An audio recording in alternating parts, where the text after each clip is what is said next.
warm fuzzies instead of a sleek stove. Read about the volunteer-run, nonprofit Children's Grove and all the good it's doing for the well-being of local children and youth. Pick up the latest issue of Inside Columbia at Barnes & Noble or Break-Time convenience stores, or subscribe at InsideColumbia.net. Snow lightly landing on your parents' lawn, shopping on the square, and your neighbors on the corner who over-decorate just so you'll smile each time you pass. The holidays in your hometown bring you joy. And when you work with the team at Mid-America Mortgage, you'll feel that same joy and happiness that only a cup of holiday hot cocoa can bring. Come see me, Michelle West. Let's lean across the table and shake hands at Mid-America Mortgage. Mid-America Mortgage. Lombardo Homes, known for their quality, luxury, and customization in home building, is now building in Columbia, Missouri. They're excited to announce their partnership with Columbia-based Spillman Homes to create Lombardo Homes of Columbia, a premier lifestyle builder with regional strength and local expertise. Home sites are available in 3 desirable communities, the Gates and Breckenridge Park, both in Columbia, and Southwind in Ashland. Visit LombardoHomes.com for information about available communities, floor plans, and home sites. Bad seats at the game. Those guys are so small, I can't even see the ball. Great seats at the game. Dude, I think he sweated on me. When it comes to your water, go for greatness and call Culligan of Columbia. They'll conduct several tests using your water and Culligan water, like the T test. Your water will look scary, and Culligan's water will look delicious. Nothing compares to Culligan. Contact them today and ask about having Culligan water in your home for just $19.95 a month for the first 3 months. CulliganMidMissouri.com. Offer ends November 30th. Dealer participation varies. Hi, this is Josh Dubert. I'm a project specialist with TrueSun Exteriors. We definitely pride ourselves on going above and beyond. And so any project that we do, we want to make sure there's no callbacks, there's no things left open in regards to, can you tell if it's our project or if it's somebody else's? Every cut's going to be cut perfectly. Every nail's going to be driven down. Every screw's going to be off the job site. If there's loose screws, we're going to clean up properly. We're going to do what it takes to make you a happy customer. And so I think with our craftsmanship and our quality, you can definitely tell. Truthfully, I think it would matter to a homeowner because they just don't want to worry about it. They want to hand it over to us, let us have complete control, and trust us in that. The difference between a house and a home is the attention to detail. At TrueSun Exteriors and Interiors, we'll turn your vision of a dream home into a reality. For more information or a free estimate, go to TrueSunExteriors.com. TrueSunExteriors.com. Ho, ho, ho. Dreaming of a white Christmas? Hoping you'll wake up toasty warm on Christmas morning thanks to your new furnace and find your stockings filled with cash? Well, it just might come true this year thanks to the MasterTech Plumbing, Heating, and Cooling Let It Snow promotion. Here's how. If it snows 4 inches or more on Christmas Day, and you've purchased a new heating and cooling system or water heater from MasterTech between November 1st and December 17th, you'll receive a most wonderful present, a full 100% refund. Yep, Santa Russ and his team of master technicians and mighty nice elves will put you on the nice list and send you a stocking full of money in the form of a refund check. So call the merriest number on the planet, 777-7777. That's 777-7777. Purchase your new HVAC system or water heater or both and start singing Let It Snow. Official rules and details are available at mastertechplumbing.com/letitsnow. MasterTech, master technicians, mighty nice people. Ho, ho, ho, ho. Get the latest injection of the most up-to-the-minute COVID information. We are not out of the woods yet. On 93.9 The Eagle.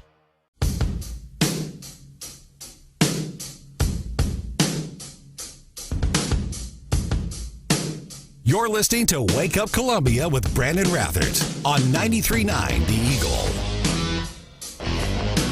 Look, the poll I saw just before I walked in on another station was my polling number is down, but it's 48% to 52%. I love that. Always got to be positive. Yeah, they're down, but there's only a 4-point gap in there. Joe Biden asked on a cable news outlet the other day, man, your poll numbers are sinking. Inflation, we got inflation numbers yesterday, not good.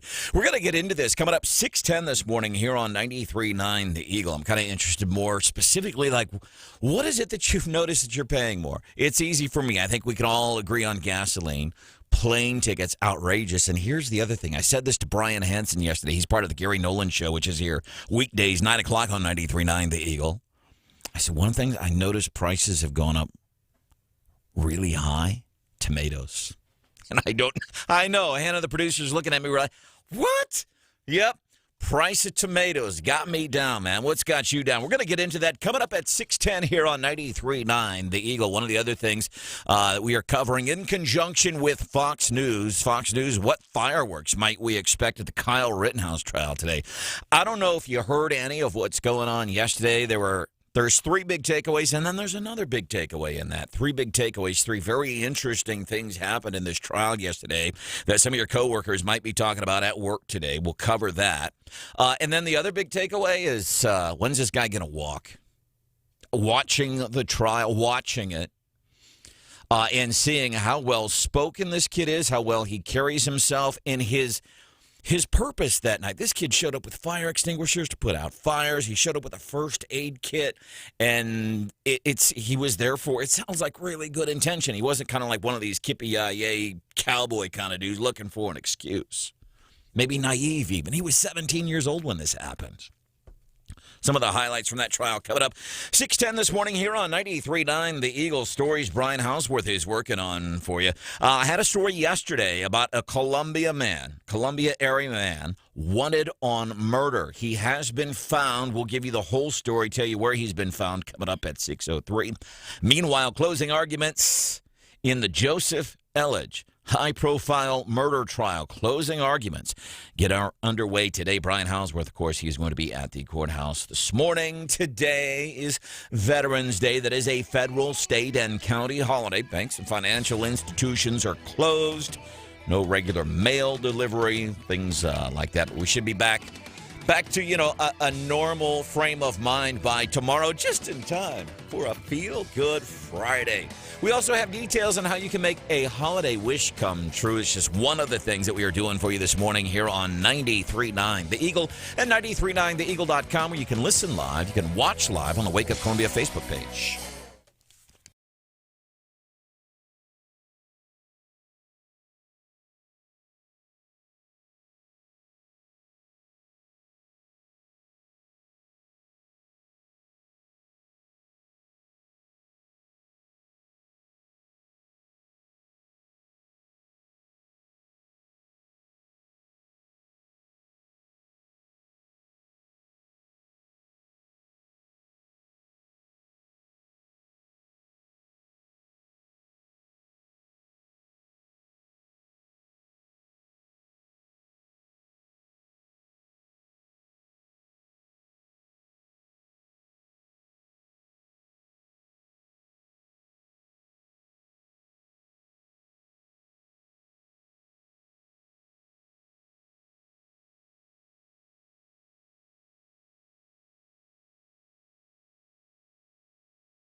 Another Trump setback in court. I'm Dave Anthony, Fox News, and time's running out for the former president trying to stymie the Capitol riot investigation. Fox's Tanya J. Powers has an update live. Dave, a U.S. District Court judge has rejected former President Donald Trump's effort to block the House's January 6th committee from getting his White House records for the third time in 2 days. On Tuesday, the judge shot down the former president's attempt to assert executive privilege over those documents, and his lawyers again asked her yesterday to stay her own decision. While they appealed, she again rejected it. The National Archives is expected to deliver some of those files, which include call and visitor logs, as well as documents of former Chief of Staff Mark Meadows, tomorrow, with more set to come later in the month. Dave. Tanya, one of the more than 600 rioters charged has been sentenced to more than 3 years in prison. Scott Fairlamb had pleaded guilty to assaulting a police officer. Kyle Rittenhouse got emotional in his murder trial. Why'd you point it at him if you didn't have any intention of shooting? He was chasing me. I was alone. He threatened to kill me. He claims he shot 3 protesters in self-defense during rioting last year in Kenosha, Wisconsin. 2 of them died. Rittenhouse's lawyers are asking for a mistrial after the judge reprimanded the prosecutor over some questioning. The COVID fight over masks back in court. The judge ruled that Texas Governor Greg Abbott's executive order prohibiting mask mandates in his state schools violates the Americans with Disabilities Act. The ruling frees local Texas officials to again create their own rules. That's Fox's Sue Guzman. Dealing with a spike in inflation and supply chain issues, President Biden went to the port in Baltimore. We still face challenges, and we have to tackle them. We have to tackle them head on. He says the just-passed infrastructure bill will help. Republicans worry that'll add to inflation. Chris Stapleton had a big night. He won 6 CMA awards on ABC, including Male Vocalist, Song and Album of the Year, Luke Combs Entertainer of the Year. America's listening to Fox News. Finding the right Medicare plan may feel impossible, but now it's anything but. With Walgreens Find RX coverage tool, you can compare plans online, over the phone, or in person, making Medicare easier than ever.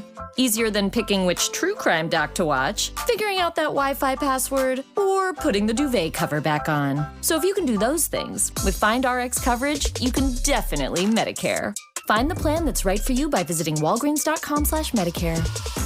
Dell Technologies' biggest business sale of the year has arrived. Step up your vision with top tech up to 45% off during their early access Black Friday event. Dell Technologies recommends Windows 11 Pro for business. Plus, get incredible savings on Windows 11 PCs, along with servers, monitors, and docks, all with free shipping. There's also special financing with Dell Business Credit. Get started by contacting your Dell Technologies advisor today at 877-ASK-DELL. That's 877-ASK-DELL. And now, award-winning news coverage with Brian Houseworth on 93.9 The Eagle and 93.9theeagle.com. 93.9 The Eagle News Time with Robinson's Cleaners. Robinson saves you time. It is 6:03:49 right now in Columbia. We're expecting a high today on this Veterans Day of around 55 degrees. Clear skies tonight with a low near 36. Your complete forecast from Chief Meteorologist Jessica Hafner coming up here in a moment. Good morning, everyone. We begin this hour with a Boone County jury. They will hear closing arguments here in a couple of hours in a high-profile Columbia murder trial. 26-year-old Joseph Elledge is charged with first-degree murder for the death of his wife, Mungshee G. Her remains were found in Rockbridge State Park in March. Defense attorney Scott Rosenblum will tell the jury that Mungshee G was not murdered but died in a tragic accident from subdural hematoma. It's a buildup of blood on the brain. Boone County prosecutor Dan Knight will disagree. He will say that Elledge killed his wife, had threatened to kill her before. Knight has told the jury that Elledge played video games in the days after her death. Rosenblum notes first-degree murder requires the state to prove it was premeditated. So again, the two main arguments. The defense will say it is a tragic accident. The prosecution will argue it was murder. The state is trying to prove first-degree murder. Closing arguments, 8:30 this morning. Meantime, as Brandon Rather just reported, Boone County Sheriff's deputies say a Columbia area murder suspect is behind bars this morning in southwest Iowa. Deputies tell us 36-year-old Mark Achterberg has been captured in Creston, that's 80 miles east of Omaha. Achterberg charged with killing 32-year-old Justin Stidham on Monday. It's Stidham's home on North Kent Drive. A judge here in Boone County has ordered Achterberg to be jailed without bond. It's unclear this morning if he'll waive or fight extradition. If Achterberg fights extradition, the governor's Parson and Reynolds will have to get involved and sign the paperwork to complete the process. Legislation requiring a photo ID and the use of a paper ballot has the strong support of Missouri's GOP Secretary of State. Jay Ashcroft tells Wake Up Columbia it's common sense. In Missouri, we've shown a path to secure our elections with government-issued photo ID, and yet at the same time make sure that every registered voter has a great opportunity to vote and can vote and have faith that their vote is counted. The Missouri House approved the bill in late March, 109 to 48. It died in the Senate. The Missouri Voter Protection Coalition says it would erect barriers to the ballot for thousands of eligible Missouri voters. Today is Veterans Day. It honors all American veterans, living and dead, federal, state, and county holiday. President Franklin Delano Roosevelt signed legislation into law in 1938, making Armistice Day a national holiday on November 11th. That changed in 1954 to Veterans Day under a bill signed by President Eisenhower. A number of activities going on today in mid-Missouri. Columbia College will hold 3 events today on the main campus. Flag-raising ceremony at 8, Bass Commons. 12:45 Remembrance Ceremony, National Moment of Silence again at 12:45 Bass Commons. Military Service Tree Lighting Ceremony is set for 5. Columbia College students have decorated Bass Commons and the quad with hundreds of American flags and yellow ribbons as well. And a mid-Missouri man suffered moderate injuries during Wednesday evening's rush hour. His car slammed into a tractor-trailer crossing Highway 63 near Eagle Knoll. Brandon Rathert first brought you the report yesterday. A number of you were caught in that traffic. State troopers say the tractor-trailer crossed into the path of Douglas Hooper's vehicle, causing him to crash into the semi. The 42-year-old Hooper is from Camdenton, taken to University Hospital. Moderate injuries. Southbound Highway 63 at Mount Pleasant Road was backed up for miles at that time. And again, moderate injuries. Truck driver was not hurt. Our news is brought to you this hour by AirServe Heating and Air Conditioning. For all of your heating needs, log on to airserve.com. 93.9 The Eagle News Time, 6:07.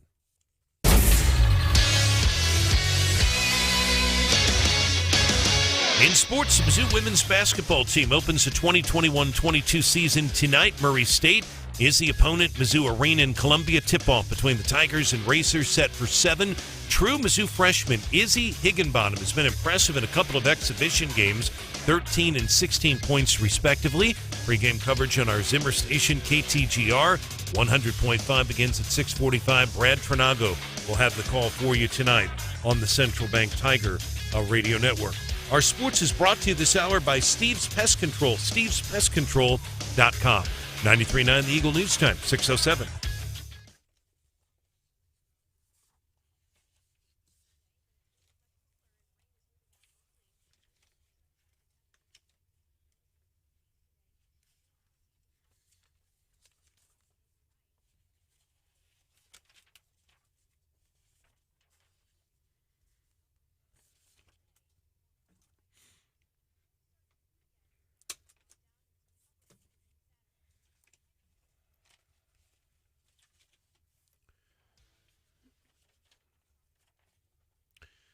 All right, Jessica, good to hear your voice. The chief with us this morning, and our weather is brought to you by Steve's Pest Control, stevespestcontrol.com. 49 degrees.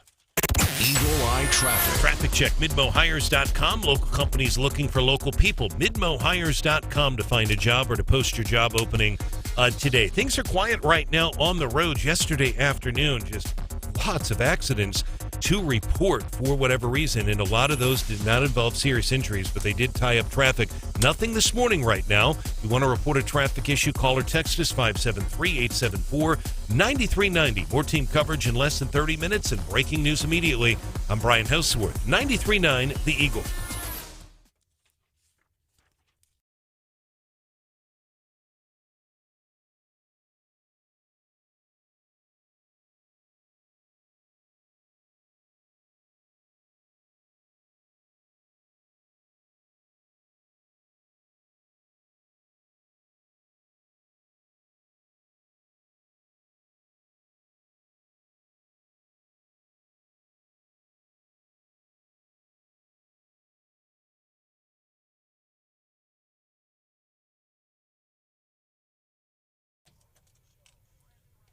The government just released brand new numbers on inflation from October.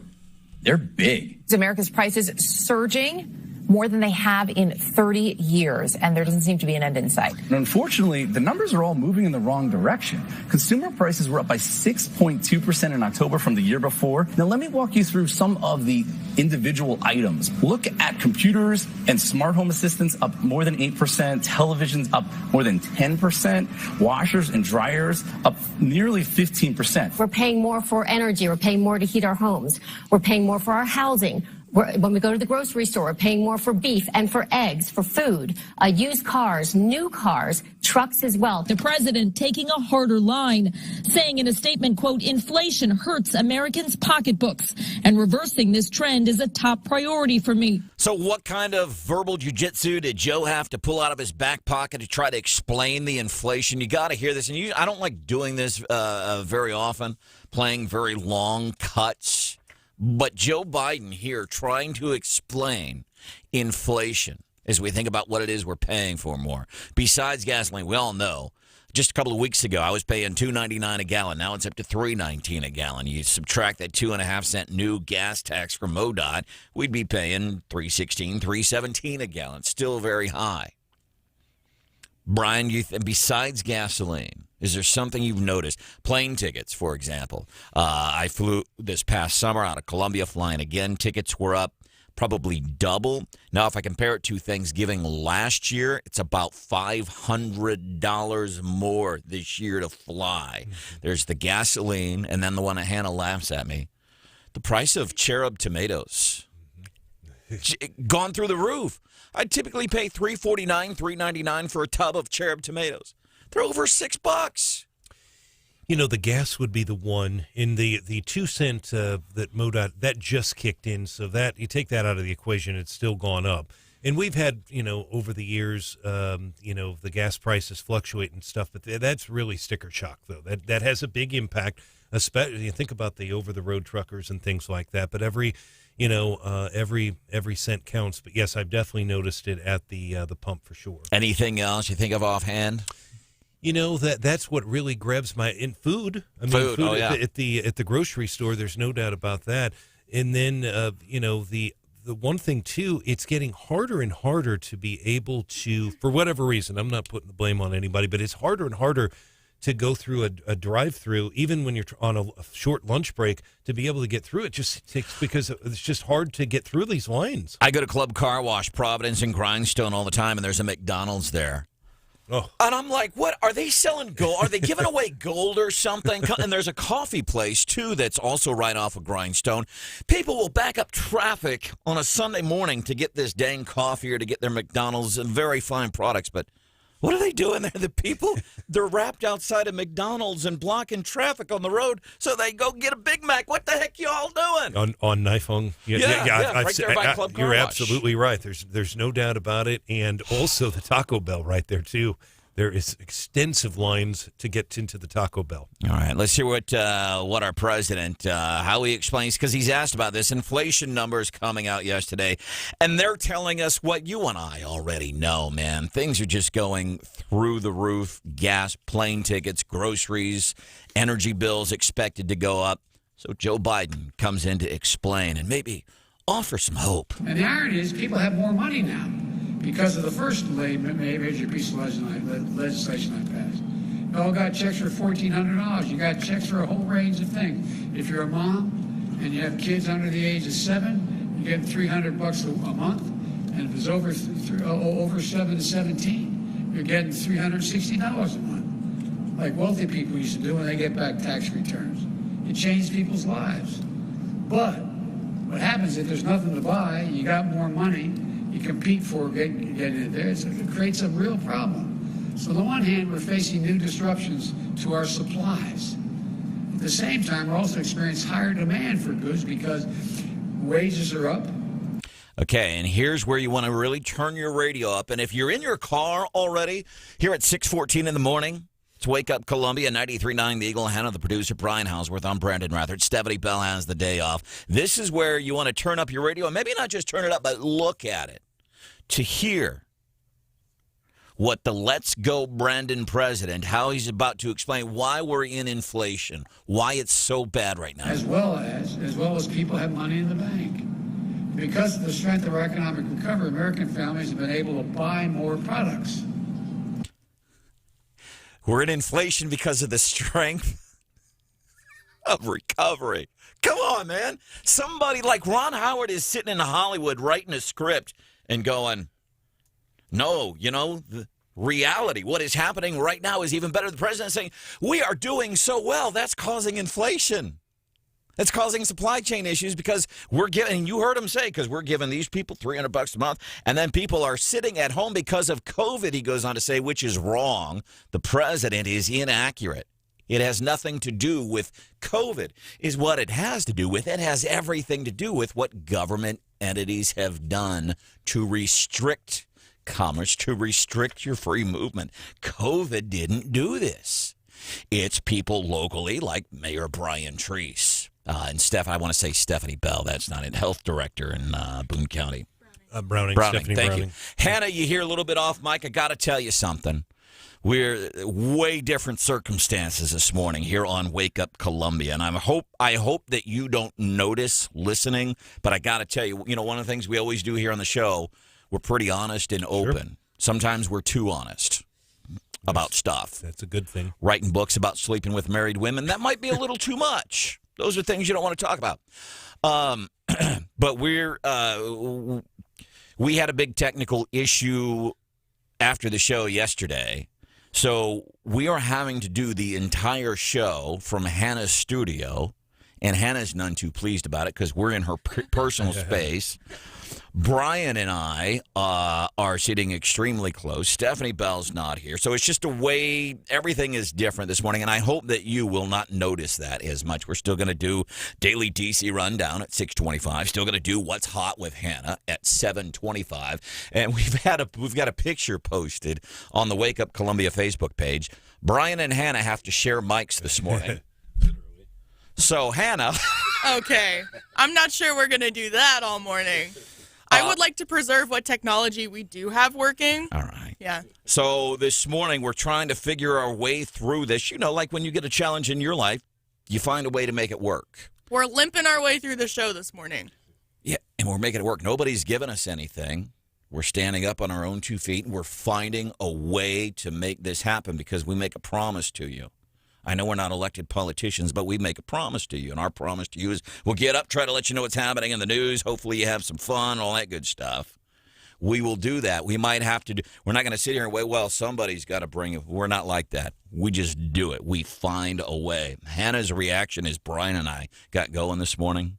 Well, the microphone that Houseworth started on was also not working. That's right. So he sounded a little bit like a robot for a few seconds before I quite literally threw my microphone at him and said, here, use this. And it sounds really cool. Can we turn it on for just a second and have him say something into that microphone? Let's see if, it sounds like I'm in the witness protection program. I'm on 60 Minutes right now talking to Mike Walker. So that's what we're dealing with this morning. Where was I? Biden. I don't know. I can't even help you this time. Inflation. So Biden is saying, so everybody's sitting home. We're giving out money because, people got all this money the government gave them. And then COVID shut down people going out and doing things, which is not true. It's what government entities did. COVID did not shut businesses down. Your government, your elected officials did this crap. So he's saying, so people have all this money. So now they're buying more stuff online.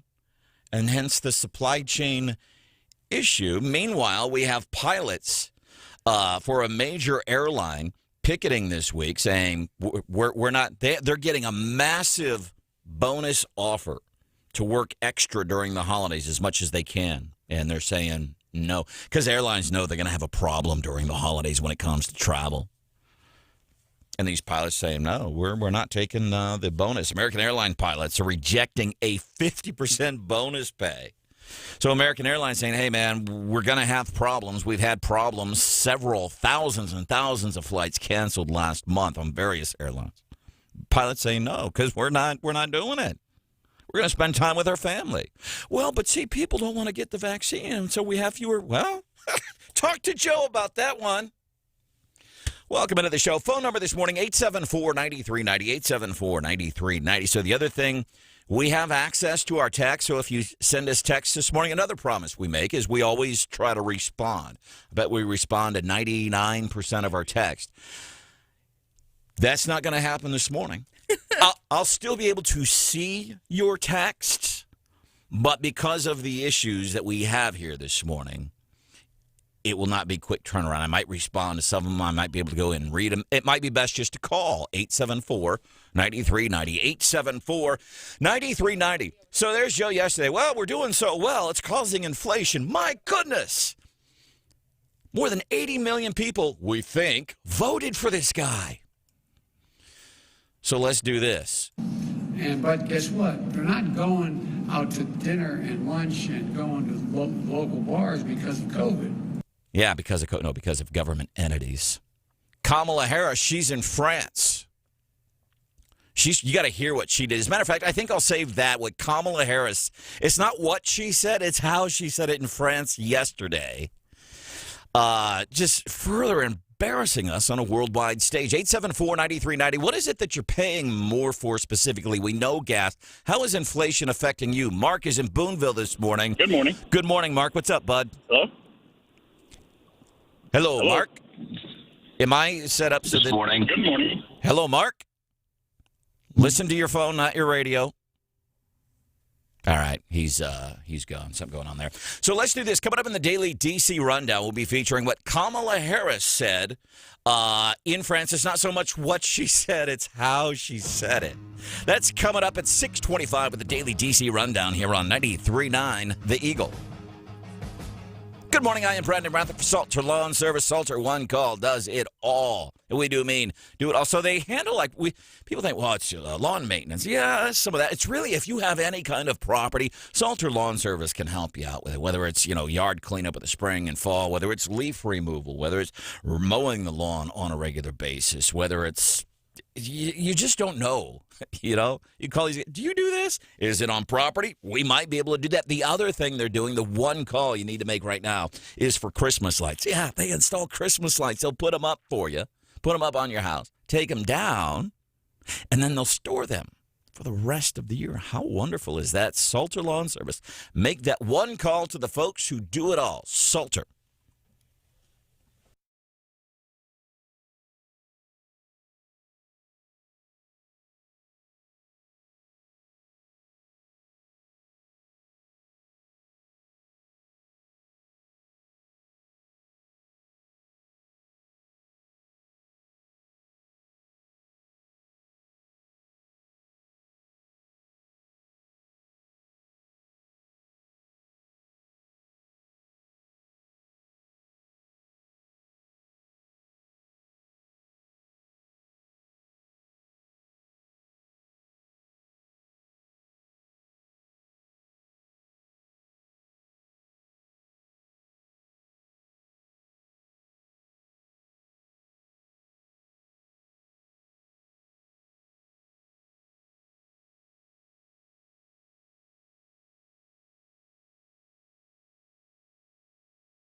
Political opinion? We got your back. Wake Up Columbia, 93.9 The Eagle. With us in government, we campaign with the plan. Uppercase T, uppercase P, the plan. And then the environment is such that we're expected to defend the plan. Even when the first time we roll it out, there may be some glitches and it's time to reevaluate and then do it again.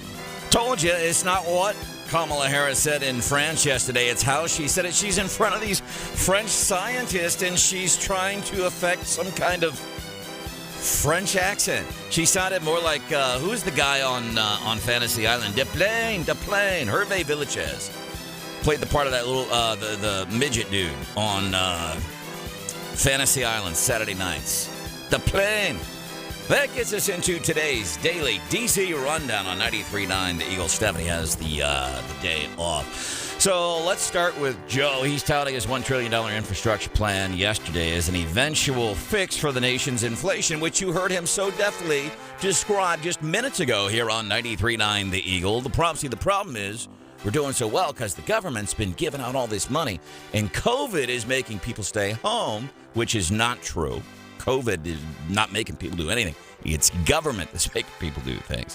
So he's out trying to describe why inflation is so bad, talking about supply chain woes. President toured the Port of Baltimore, the start of what is likely to be a national tour to showcase his signature legislation. You know, one of the things I think we could do, it's easy to come on here and complain every single morning, or any talk show in America to complain about that, but trying to spur people into action, and maybe at the very least it starts with, hey, people that support Biden still, if there are any of them left, please, here's what's going on, and show them facts. I think this would be a real easy argument to win. You show them facts. Here's what has happened since this guy took office. And they're just facts. And you don't have to win by being better at verbal sparring. You don't have to be a better debater. You don't have to be a master at debating. You don't have to be a master debater. You can just be pretty good. You can be a pretty good debater and get the job done. That's all that matters. Get the job done. You can be good at it. Facts.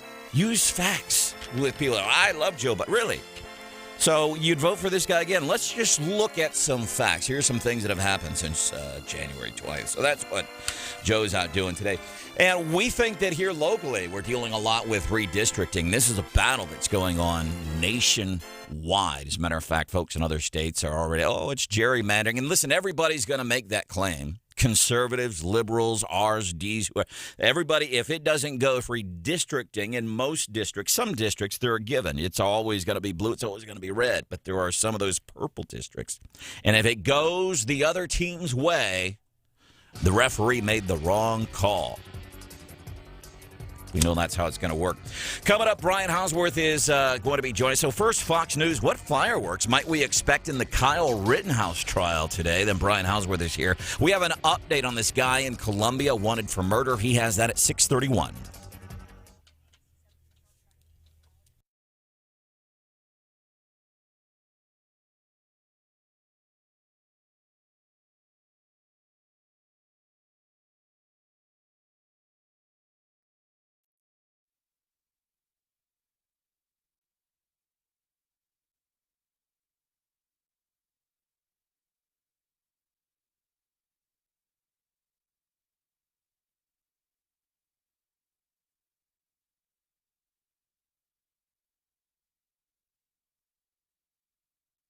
Weather checks brought to you by Steve's Pest Control, stevespestcontrol.com.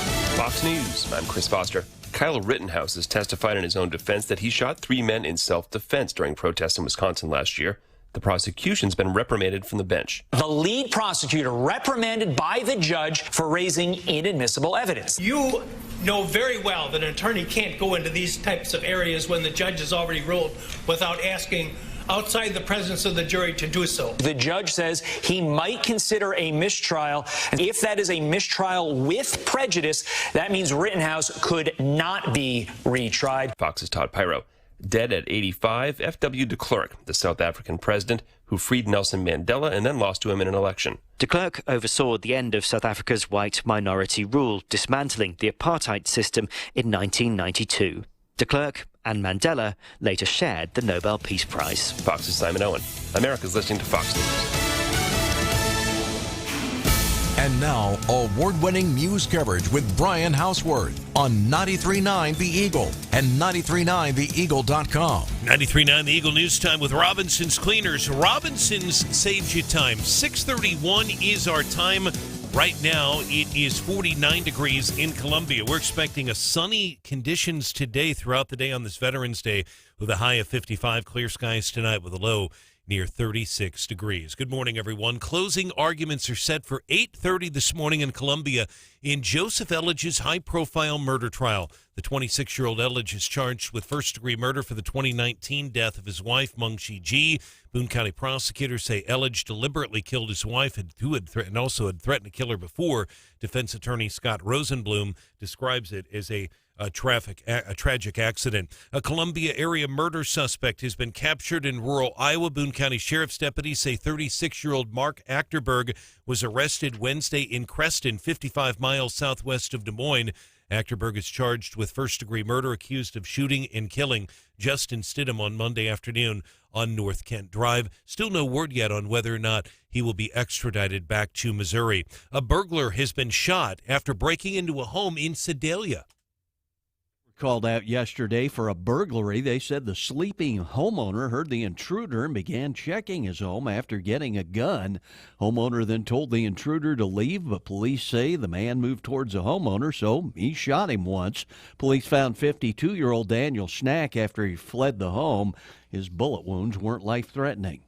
John Marsh, 93.9 The Eagle. John, thanks. Today is Veterans Day. It's a federal, state, county holiday. One of the biggest Veterans Day events in mid-Missouri, the annual service at St. Peter Church downtown Jefferson City. A mass will be held this morning at 10 to honor all Americans who served in war and peacetime. Masks required at the mass. The veterans and service personnel encouraged to wear their caps and or uniforms. And a reminder that former State Representative Kip Kendrick, who at one time was the ranking Democrat on the House Budget Committee, has announced he is running for Boone County Presiding Commissioner. He'll join us live right after this newscast, 93.9 The Eagle. Our news is brought to you this morning by the folks at Mid-America Mortgage. Check them out, midamericamortgage.us, and apply now for a loan on your dream home. Our news time, 6:33.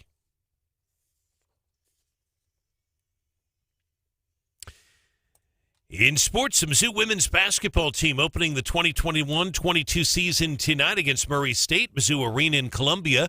Tip-off between the Tigers and the Racers set for 7. True freshman Izzy Higginbottom has been impressive in a couple of exhibition games, 13, 16 points respectively. Pre-game coverage on Zimmer Station KTGR begins at 6:45. Brad Trinago will be on the call. 93.9 The Eagle Sports is brought to you by Witt Print Shop, where your printed products are so much more than ink and paper. Our news time, 6:34. Eagle Eye Traffic. Traffic check with MidmoHires.com. Local companies looking for local people. Visit MidmoHires.com to find a job or post your job opening today. Roads right now are quiet. We hope that continues here in mid-Missouri. If you do want to report a traffic issue, you can call or text us, 573-874-9390. More team coverage in less than 30 minutes and breaking news immediately. I'm Brian Houseworth, 93.9 The Eagle.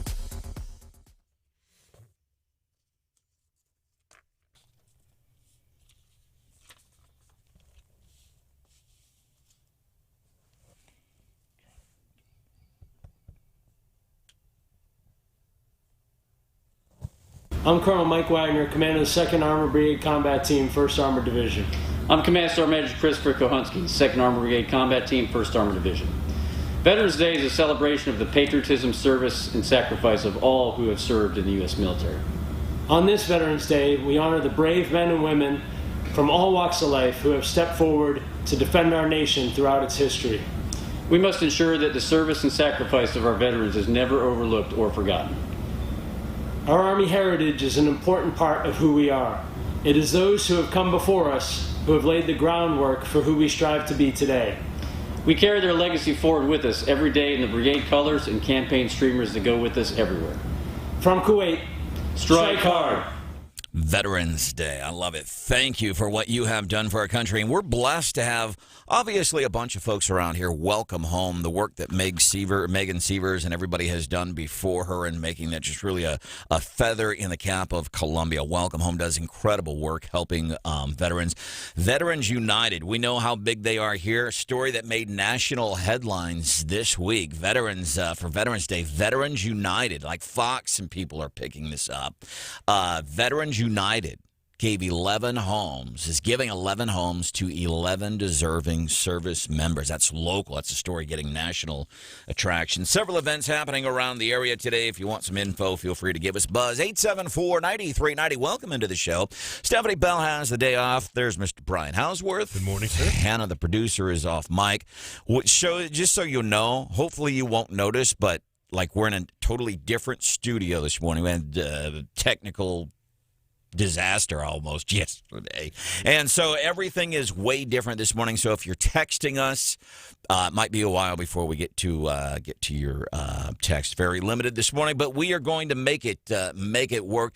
So that's Hannah, the producer. My name is Brendan Rathard. If there is something we can do for you, 874-9390, 874-9390. And then there were two that I'm aware of. Dan Atwell announcing earlier this year he's not going to seek re-election for the Boone County presiding commissioner seat. Nick Noth, we know, is in the race. Don't know a whole lot about him. I saw him at a symposium regarding how government entities spend your money. Met him there for a few minutes. Nice enough fellow. That's what I know about him. Kip Kendrick, familiar with him from our work with him over the years while he served in the Missouri State Legislature. He's running to be presiding commissioner in Boone County. Kip Kendrick, welcome into the show. Let me ask you this. What made you decide you wanted to run? Thanks first off for having me on. I appreciate it.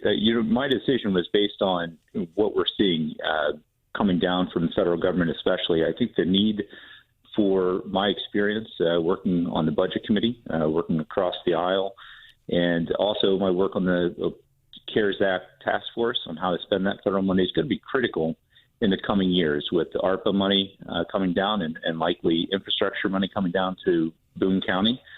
It's going to be critical to plan appropriately and make sure that money is spent appropriately and get the biggest bang for its buck. Let me ask you this, Kip. What ARPA money, which has been discussed, we even did a 93.9 The Eagle News poll on our website on this several weeks ago. So you're presiding, let's say you're presiding county commissioner, you've been on the budget committee. When it comes to numbers, we can say this about Kip Kendrick. He knows the numbers. What do you think, in your mind, what are priorities for the ARPA money? Well, I think my number one priority would be to listen to Boone Countyans and try to figure out exactly what they feel the needs are as well.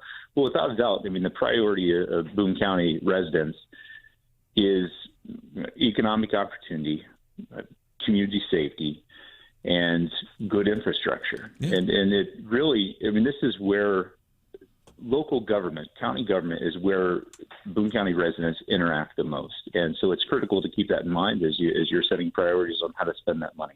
All right, I like that. Kip Kendrick, former state representative, now, and you're still working for Greg Razor right now? I am, yeah. All right. And this job would pay a lot more than that one, wouldn't it? It'd be a little bit better, but yeah. I know it's not about the money for you, Kip. And I will say this too, as we move forward in our conversation. Kip Kendrick, former state lawmaker from the Columbia area, is now announced he's running for presiding commissioner Boone County. And I want to say this because if somebody's listening and they're all about the D's and the R's, I got to say this about Kip Kendrick and my years in dealing with him. I've always found him to be very sensible, and I hate to use the phrase middle of the road, but you're not. I wouldn't consider you the far left stuff. I'm liking your priorities already on how ARPA money should be used, economic vitality, public safety, because that's what the public is telling me. And this stuff that we got to build a homeless shelter, I get the good intentions, but that is not going to solve homelessness. I'm glad to hear you didn't say that. But I got to say, I always thought Kip Kendrick to be a pretty reasonable guy, and I think as presiding county commissioner, I think right now, as it is, there's only one other guy in the race, but I think would be a great choice. So you're thinking the reason in deciding to run for Boone County presiding commissioner is I've got the skill set, I live here, I care about Boone County, I can do this. Yes, that's exactly it. And in my demeanor, in my time in Jeff City, I was never down there throwing bombs. I was down there to get work done, and that was, primarily why my focus shifted to Budget Committee and building relationships across the aisle. And I want to do that for Boone County. I want to make sure that it's a collaborative government that's responsive and not reactive. And I found that you've always, in my opinion, have done that well. You and I have only had one difference. And I'll get into that coming up here in a few minutes. Kip Kendrick, former state rep, now wants to be Boone County presiding commissioner. Yes, thank you so much. Representative Kendrick, good morning. Hey, Brian, how are you? I'm doing fine. Good to hear your voice again. Two quick questions, and we appreciate you joining us. I want to start, and I'll ask about infrastructure here in a moment. But in terms of just your relationships in Jefferson City, for people that don't know, the budget is complex. It's difficult. You and Cody Smith know that budget back and forth. And, we're talking about very, very detailed stuff that we literally learn about, new stuff almost every time. And at the end of it, it's exhausting. At the end of it in May, and there's a process where when it's finally completed and sent on, you and the budget chair, Cody Smith, get up and thank people towards the end. And you thank, obviously, people like Casey Milberg and Crystal Quaid and people, and he thanks people on his side. But at the end of that, you guys always praise each other, and you disagree a lot, but you agree on a lot of issues, and you come to compromises. If you're elected to the Boone County presiding commissioner position, how could you take advantage of the fact that you know so many people in Jefferson City on both sides of the aisle, such as him, if you need help on an issue? Well, it's going to be critical because, as I talked about, I'm not going to run on a policy platform. I'm not going to make promises on what policies I'm going to implement. It's more about understanding that Boone County is allowed to exist because of the state of Missouri, and the parameters set by state statute are critical on what Boone County can actually do. So having the relationships inside that building, knowing who to talk to if legislation needs to be enacted or bill needs to be moved to change what's possible at the county level, those relationships are going to be critical. One quick follow-up, and that is the issue of transportation, and it's kind of a state issue. It's a city issue as well, but it's been a county issue, and they've talked about this over the years, maybe if they could ever get money, and we'll see how much money actually comes from ARPA. But Representative Kendrick, what are your thoughts on 70 in 63, the traffic jams and just the accidents that we're seeing over there almost nightly, and even in the mornings as well? What can be done to make that better and safer? Well, so I know that's been on MoDOT's priority list. It's lower on the priority list because we have a significant amount of needs. There's going to be a good amount of money coming down to the state of Missouri. I've heard upwards of possibly $8 billion coming down to the state of Missouri. Now, we don't exactly know what strings will be attached to all of it. We're still waiting to see the details, and of course, the final rules being promulgated by Treasury. But just the conversations with Director McKenna, with people in MoDOT, to making sure that remains a priority, and that's been a problem area since it was built, and we really need to make sure we have a voice down there. And if you're successful in this election, I want to make sure that I continue having a presence in Jeff City to talk with them to make sure that Boone County is properly represented in the state capitol. All right, Kip Kendrick, former state representative, announcing and coming on here to 93.9 The Eagle. Is this your first electronic broadcast media interview regarding becoming or running for Boone County presiding commissioner? It is. I'll call it a feather in my cap. I'll call it a feather in my cap. Former state representative, before we let you go, I'll tell you the one thing that we had a disagreement about, and we talked about it, and we're good. But how was it not being in the legislative session? What do you miss about being a lawmaker in Jefferson City? I miss the budget. I really do. Greg's not on appropriations, wasn't on appropriations. I tried to follow it as much as I could. But it was difficult when I wasn't in the hearings every single day this last year.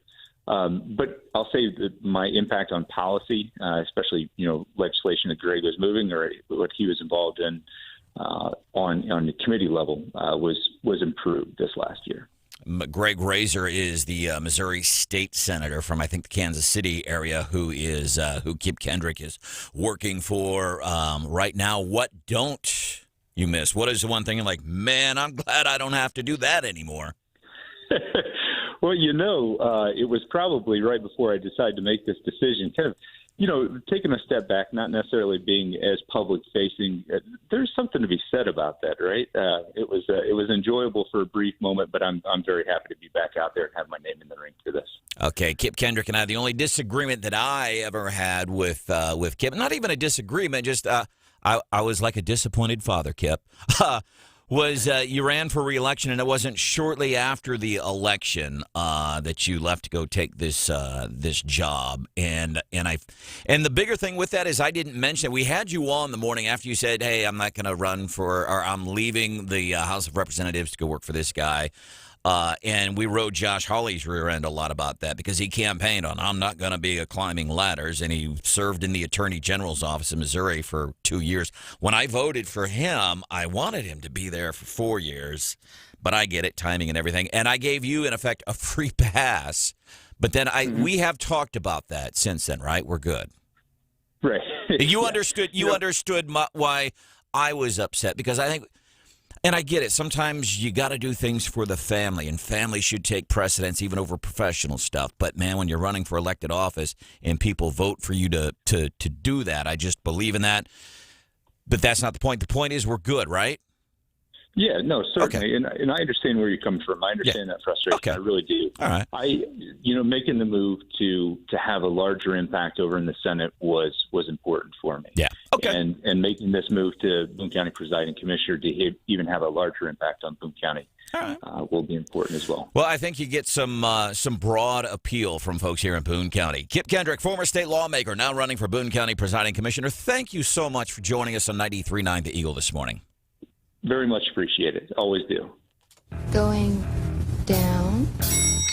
All right, let's go ahead and open up the doors to the elevator from Hell. Seven Bridges, great Eagles tribute band, generally regarded as one of the best Eagles tribute bands in America.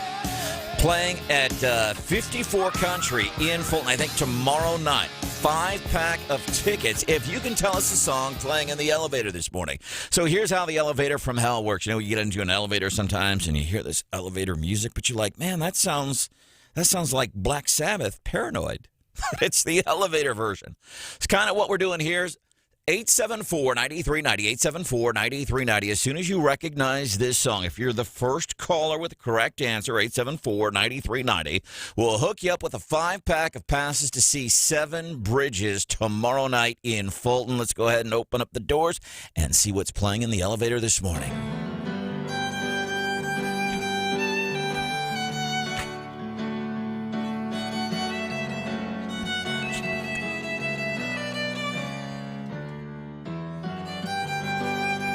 What's that song? 874-9390. It's the song playing inside our elevator from hell this morning. If you win 5-pack pass to see Seven Bridges at Country 54 in Fulton.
Opinions on social issues. We throw those around too. Wake Up Columbia. 93.9 The Eagle. Going down. Guess what we did this morning? Since the show's gone to hell, we figured to open up the doors to the elevator from hell. We're having serious issues this morning, and the only reason we say that, if you hear the show's a little off kilter or whatever, we just want, we're always open and honest with you. Like, we are in a completely different studio this morning. Things are crazy. So since the show's gone to heck, we're going to open up the doors to the elevator from heck. Up for grabs, a 5-pack of passes for Seven Bridges, generally regarded as one of the best Eagle tribute bands in America, playing tomorrow, 54 Country in Fulton. Here's how the elevator from hell works. What we do is we take some music, take a song that you know and love, but we give it the elevator treatment. 874-9390. If you can tell us what this song is in the elevator this morning.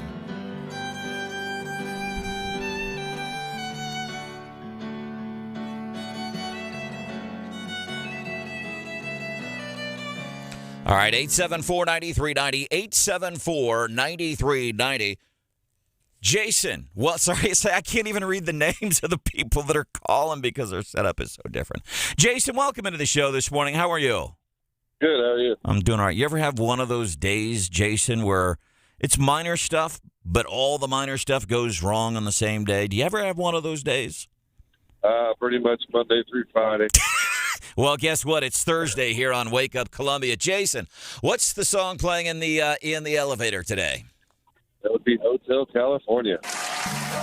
Congratulations, Jason. 5-pack passes to see Seven Bridges playing tomorrow night, Country 54 in Fulton. We'll get some info, and thank you so much for listening this morning, Jason. We appreciate what you're doing. We got your info. We appreciate it. We'll have another chance to win. I think we'll do this again like 7:55 or so. I always like it when we have an excuse to open up the elevator here in the studio and see what's playing inside of there. Some other things coming up this morning, so we'll give you another chance to win. And these are 5 packs of passes. And I'll tell you what, if it's okay with Hannah, like, we have a lot of these. If, like, you just wanted to go, we might do that this morning. Like, okay, we're not going to make you jump through hoops or anything. We'll just give you some because we have plenty. Fox News coming up 7 o'clock. What Joe is trying to do to fight inflation. My God, this guy really bungled it yesterday. Fox will have more on that coming up 7 o'clock, and then we're kind of getting more into that at 7:10.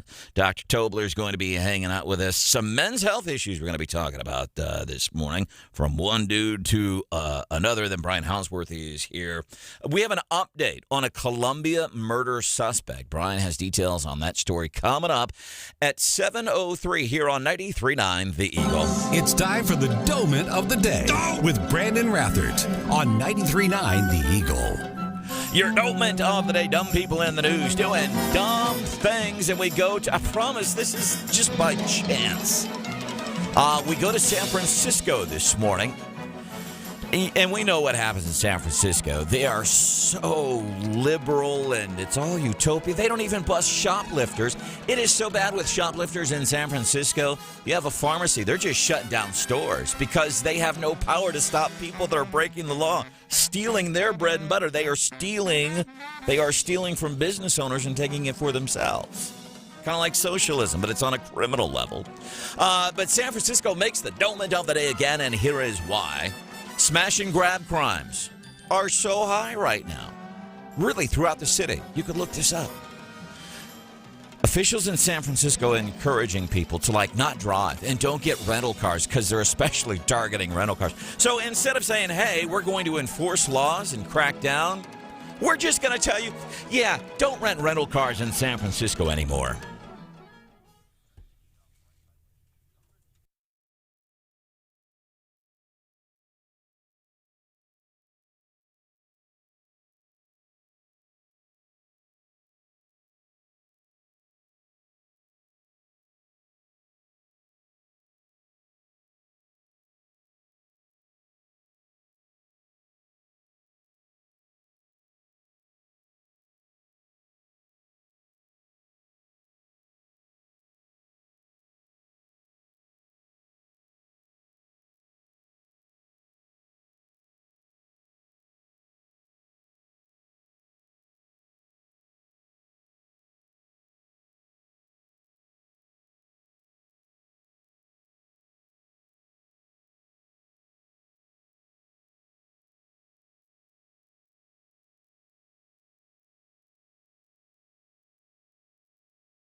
Thank you for your service. I'm Dave Anthony, Fox News. On this Veterans Day, we honor the brave men and women from all walks of life who have stepped forward to defend our nation throughout its history. Colonel Mike Wagner commands the Army's 2nd Armored Brigade Combat Team, 1st Armored Division, deployed in Kuwait. Following a long tradition, President Biden attends a wreath-laying ceremony at the Tomb of the Unknown Soldier at Arlington National Cemetery, the final resting place for 3 unknown U.S. service members beginning in 1921. That's Fox's Jeff Manasseh. The first was laid to rest on this day a century ago. On this Veterans Day, President Biden will also announce a new federal probe to better identify and treat medical conditions suffered by U.S. troops in toxic environments. Now, the president went to the port in Baltimore yesterday, touting the infrastructure bill he'll sign Monday as a way to help reverse rising inflation and supply chain issues. It's about taking a long-term view of our economy to deliver lower costs, more jobs, and ensure our shelves are stocked with product. Republicans worry that, and trillions more in spending Democrats want, will add to inflation.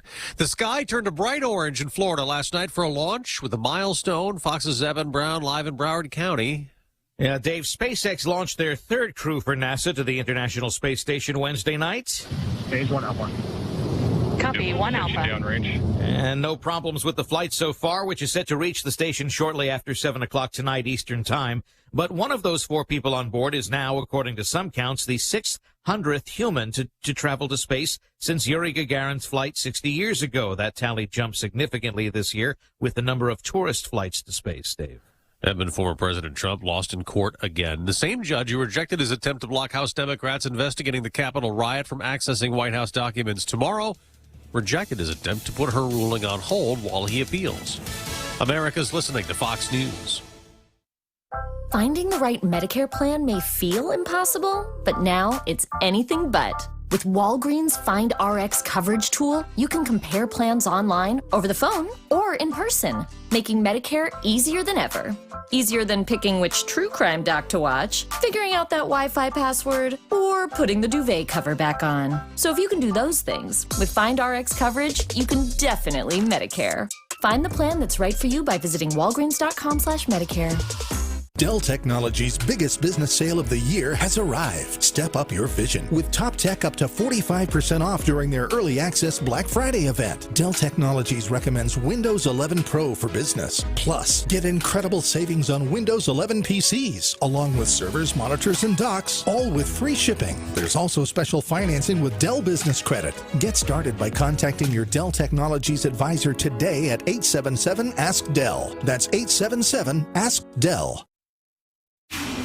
And now, award-winning news coverage with Brian Houseworth on 93.9 The Eagle and 93.9theeagle.com. 93.9 The Eagle News Time with Robinson's Cleaners. Robinson saves you time. 48 right now in clear skies in Columbia. It's going to be a chilly Veterans Day. Our high today, around 54. We'll have your complete forecast from Chief Meteorologist Jessica Quick and ABC 17 coming up in a moment. Good morning, everyone. A Boone County jury will be hearing closing arguments here in about an hour and a half. A high-profile murder trial. 26-year-old Joseph Elledge is charged with first-degree murder for the death of his wife, Mungshi G. Her remains were found in the Rockbridge State Park in March. Defense attorney Scott Rosenblum will tell the jury here at 8:30 that G was not murdered but died in a tragic accident from subdural hematoma. That's a buildup of blood on the brain. Boone County prosecutor Dan Knight will say that Elledge killed his wife, had threatened her before. Knight has told the jury that Elledge played video games in the days after her death. Counselor Rosenblum notes first-degree murder requires the state to prove it was premeditated. First thing that'll happen at 8:30 is they'll have to do the jury instructions. That could be a little bit complicated, but that will take place first. Then the closing arguments. Dan Knight has indicated that his will take at least an hour today, so we may get a verdict, we may not. We'll keep you posted right here on 93.9 The Eagle. Meantime, Boone County Sheriff's deputies say a Columbia area murder suspect is behind bars this morning in southwest Iowa. The town is called Creston. It's 80 miles east of Omaha. 36-year-old Mark Achterberg is captured there. He is charged with killing 32-year-old Justin Stidham on Monday at Stidham's home on North Kent Drive. A judge here in Boone County has ordered that Achterberg be jailed without bond. It's unclear, though, if Achterberg will waive or fight extradition. If he fights it, Governors Parson and Kim Reynolds will have to personally get involved and sign paperwork to complete the process. That can take several weeks. Legislation requiring a photo ID and the use of a paper ballot has the strong support of Missouri Secretary of State, Republican Jay Ashcroft, who tells Wake Up Columbia it is common sense. In Missouri, we've shown a path to secure our elections with government-issued photo ID, and yet at the same time make sure that every registered voter has a great opportunity to vote and can vote and have faith that their vote is counted. Missouri House approved the bill in late March, 109-48. It died. In the Senate, Democrats say it would erect barriers to the ballot for thousands of eligible Missouri voters. Today is Veterans Day. It honors all American veterans, living and dead, a federal, state, and county holiday. The law became law in 1938, signed by President Franklin Delano Roosevelt. Columbia College will hold 3 Veterans Day events today on the main campus. A flag-raising ceremony begins the day here in about 55 minutes, 8 o'clock on Bass Commons, 12:45 remembrance ceremony, and a national moment of silence at Bass Commons. Military service tree lighting at 5. Columbia College students have decorated Bass Commons and the quad with hundreds of American flags, yellow ribbons as well. The school has served military-related students for almost 50 years, Columbia College. And Missouri's governor describes Thanksgiving as an opportunity to spend quality time with your family and friends. Governor Mike Parson has signed an executive order. It closes most state offices on the day after Thanksgiving. Thanksgiving Day is a state holiday, so most state employees will have both days off now. Emergency services such as the Missouri State Highway Patrol and also corrections officers will still be working. I have more details on the governor's order, 939theeagle.com. Our news is brought to you this morning by Candy Factory. The Candy Factory is on Cherry Street in downtown Columbia. They have perfect gifts for your employees, customers this holiday season, anniversaries, birthday, and any day. It's the Candy Factory in downtown Columbia. 93.9 The Eagle News Time, 7:06.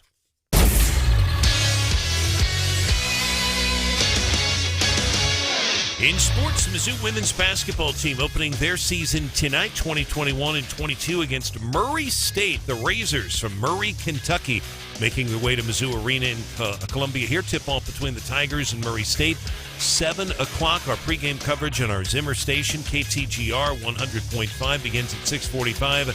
Brad Trinago will be on the call for you from the Central Bank Tiger Radio Network. Sports brought to you by the most reliable lumber and hardware company in the Midwest since 1873.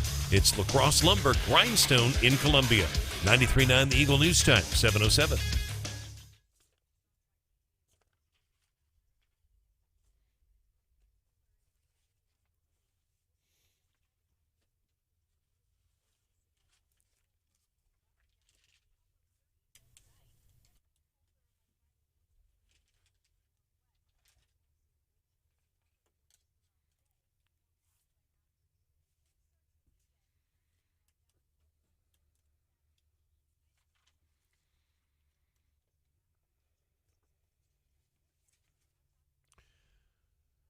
All right, Jessica, thanks so much. Our weather brought to you by Steve's Pest Control. They'll prevent and solve your problems. Steve'sPestControl.com. 49 degrees. Eagle Eye Traffic. Traffic check with MidmoHires.com. It's 7:08 here on 93.9 The Eagle. MidmoHires.com. Local companies looking for local people. Visit MidmoHires.com to find a job or to post your job opening today. We are seeing very quiet conditions right now on the roads. Not a whole lot of traffic as we look out on Highway 63 here on the east side of Columbia. If you do want to report a traffic issue, call or text us 573-874-9390. More team coverage in less than 30 minutes and breaking news immediately. I'm Brian Houseworth, 93.9 The Eagle.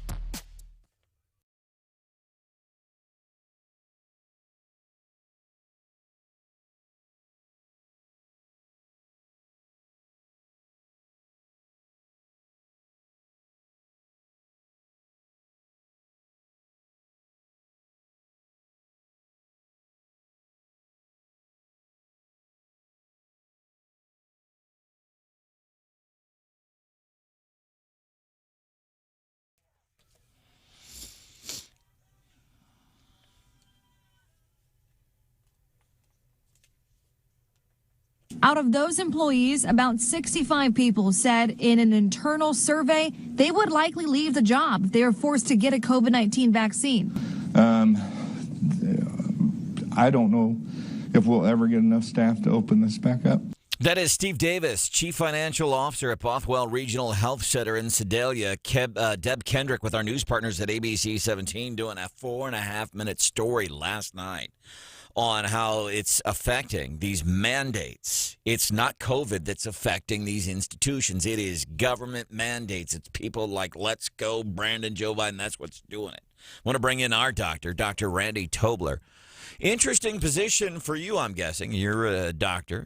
You run a healthcare facility. I know you have some conservative street cred there in your back pocket. I've seen you whip it out once. Let me ask you this.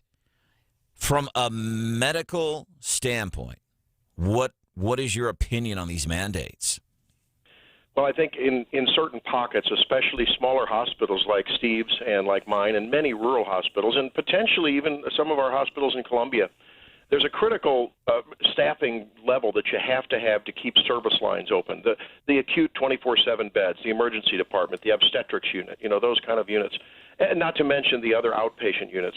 And Brandon, we were already in many places at razor-thin staffing margins.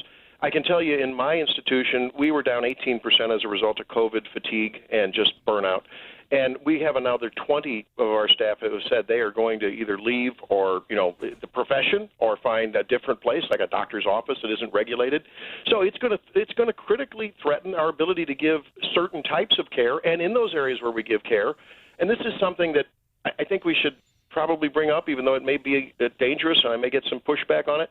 Look, if you take an already burned out, cornered, over-regulated healthcare workforce, and then you just put your boot on the neck with a central command and control type of approach like this, what kind of service do you think you're going to get? What kind of rocks are going to fall through the cracks? I haven't seen it yet, but it's a concern of mine, Brandon. That's something else to consider. So we're just thinking about staff shortages.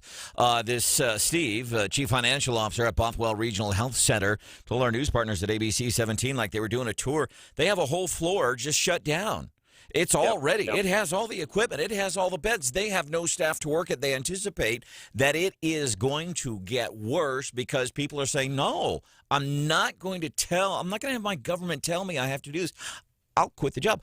But that's something I had not considered. Then what about the people that remain, the level of care that you might want to get? And obviously we would like to think, listen, people in the healthcare profession, they're not doing it for them. They do it because they love it. And I know a lot of these folks are going to try the hardest they can. But still, that's something you got to think about, man, because of what Joe's doing, what local governments have been doing. Well, look, you know this. I mean, you're a broadcast professional, and there are days you need to show up to work when you just Doctor, I got to stop you really quick. If you're watching, you can watch Wake Up Columbia on YouTube. 93.9 The Eagle Live is what you want to look for. When you said you're a broadcast professional, I wish you could have seen the look that Hannah, the producer, gave me. It was good. I'm sorry. Go on, sir. Well, but actually, today makes my point, because I was listening to the show last hour, and had you not said you were having technical difficulties, I wouldn't have known it, Brandon. But I think we know that everyone in any profession is not at their peak if they're overworked, if two of their colleagues, where it's supposed to be 4 in the tire shop at the radio station, now there's 2, and you're trying to carry the same load. It is it's naturally human. You can only carry such a burden before you make an unforced error. And I'm not saying that our people aren't dedicated, and they've already answered the bell with short staffing and people going down with COVID and their kids keeping them at home with COVID. But there comes a breaking point where the quality of care, it's called crisis standards of care, and they talked about it in Idaho and in New York City and other places. When the capacity isn't there to meet the demand, you go to what are really substandard, recognized, and preordained standards of care. No one wants to see that. Joe, are you listening? Stop it. Enough.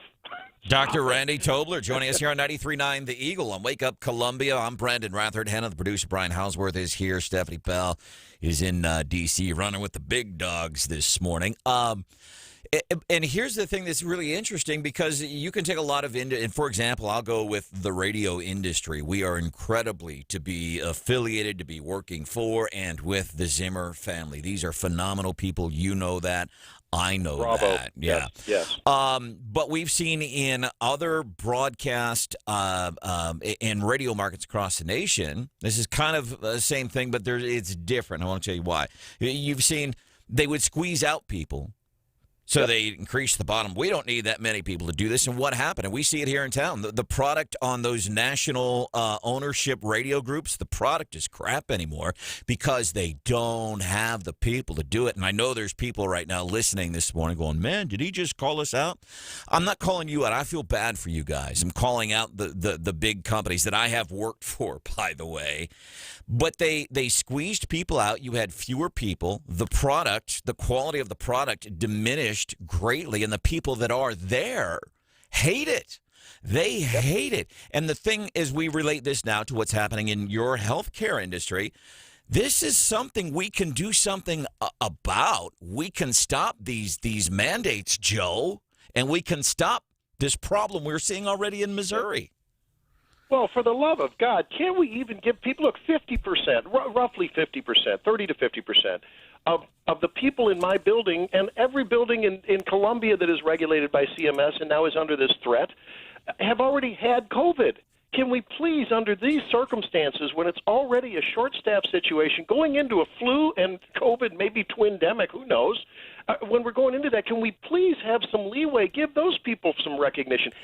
Are we going to debate endlessly whether it's quite as good as a vaccine, whether it's better than vaccine? I think it's as good, but, give them some credit. Let those people work. Don't threaten them. Don't make them leave the industry.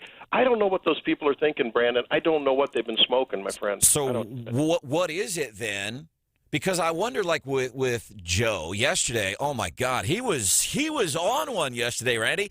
He explained that we are in inflation because we're doing so well economically because of the money that he's been giving out, and we're doing so well. That's why we're in inflation, doctor. I know. I can't write this stuff. I know.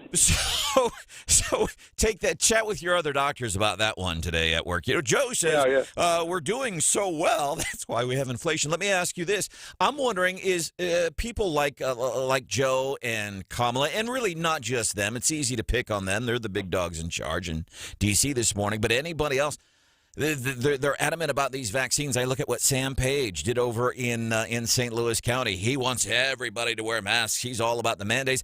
He's hanging out at a Blues game. No mask. John Kerry, you need to wear a mask. John Kerry flying on airplanes. No mask. Nancy Pelosi busted twice. She wants you to wear masks. She won't wear them in public. That's going to say something. But in your opinion, are these people, Joe, Nancy, John, Sam Page, are they, and I'm being serious in this question, are they stupid?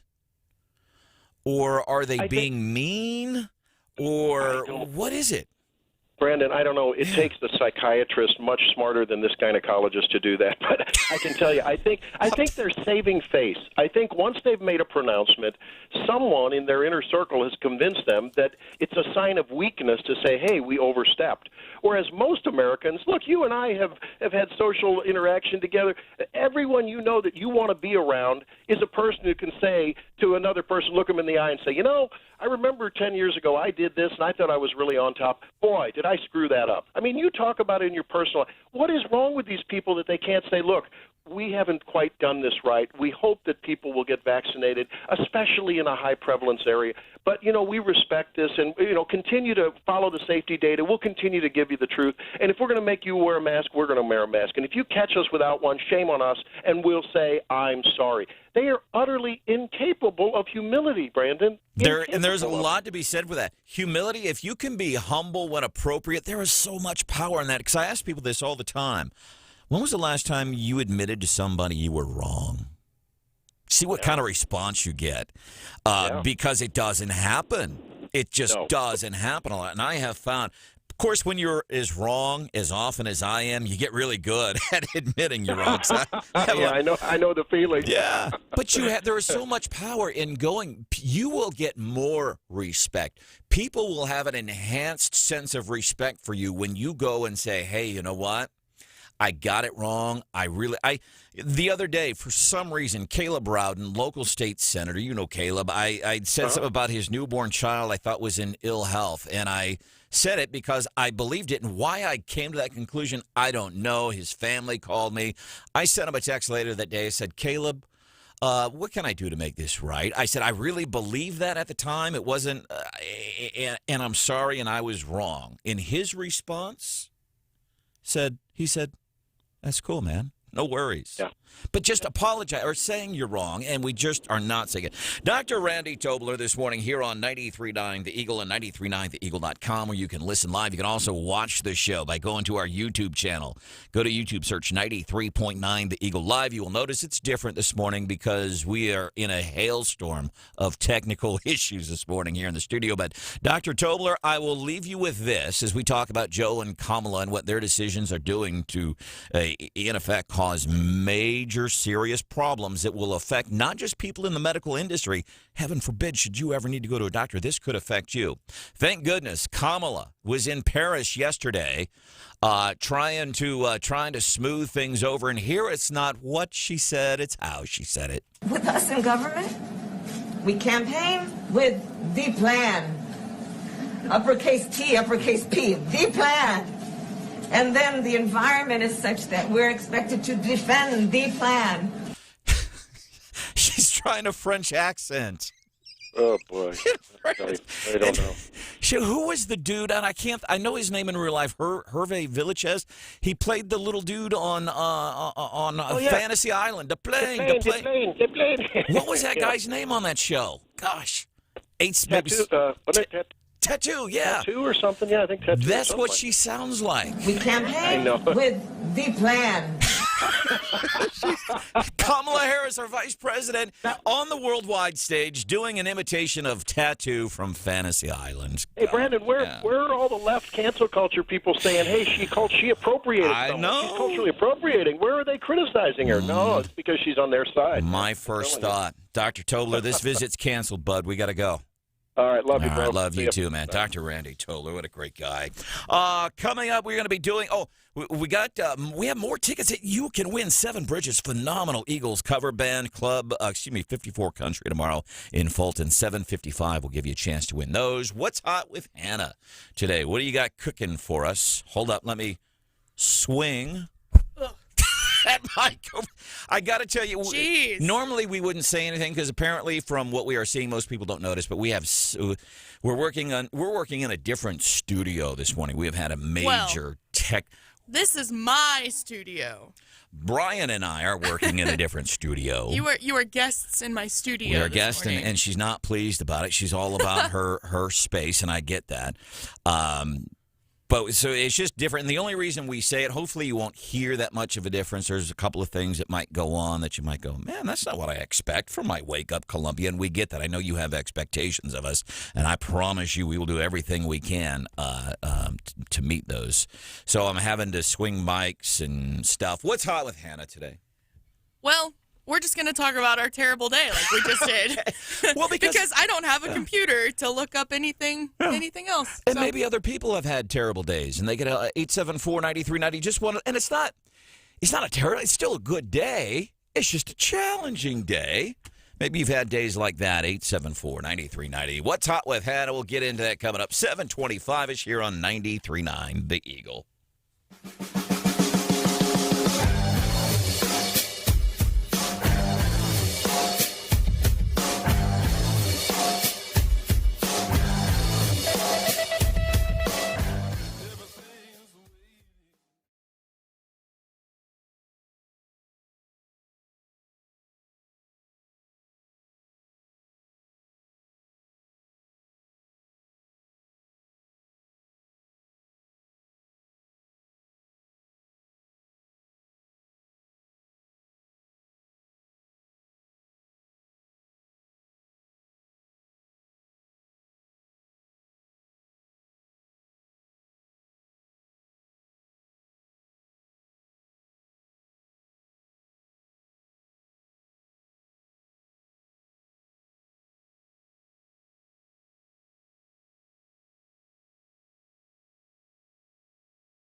The talk show for awesome folks like you. Wake Up Columbia, 93.9 The Eagle.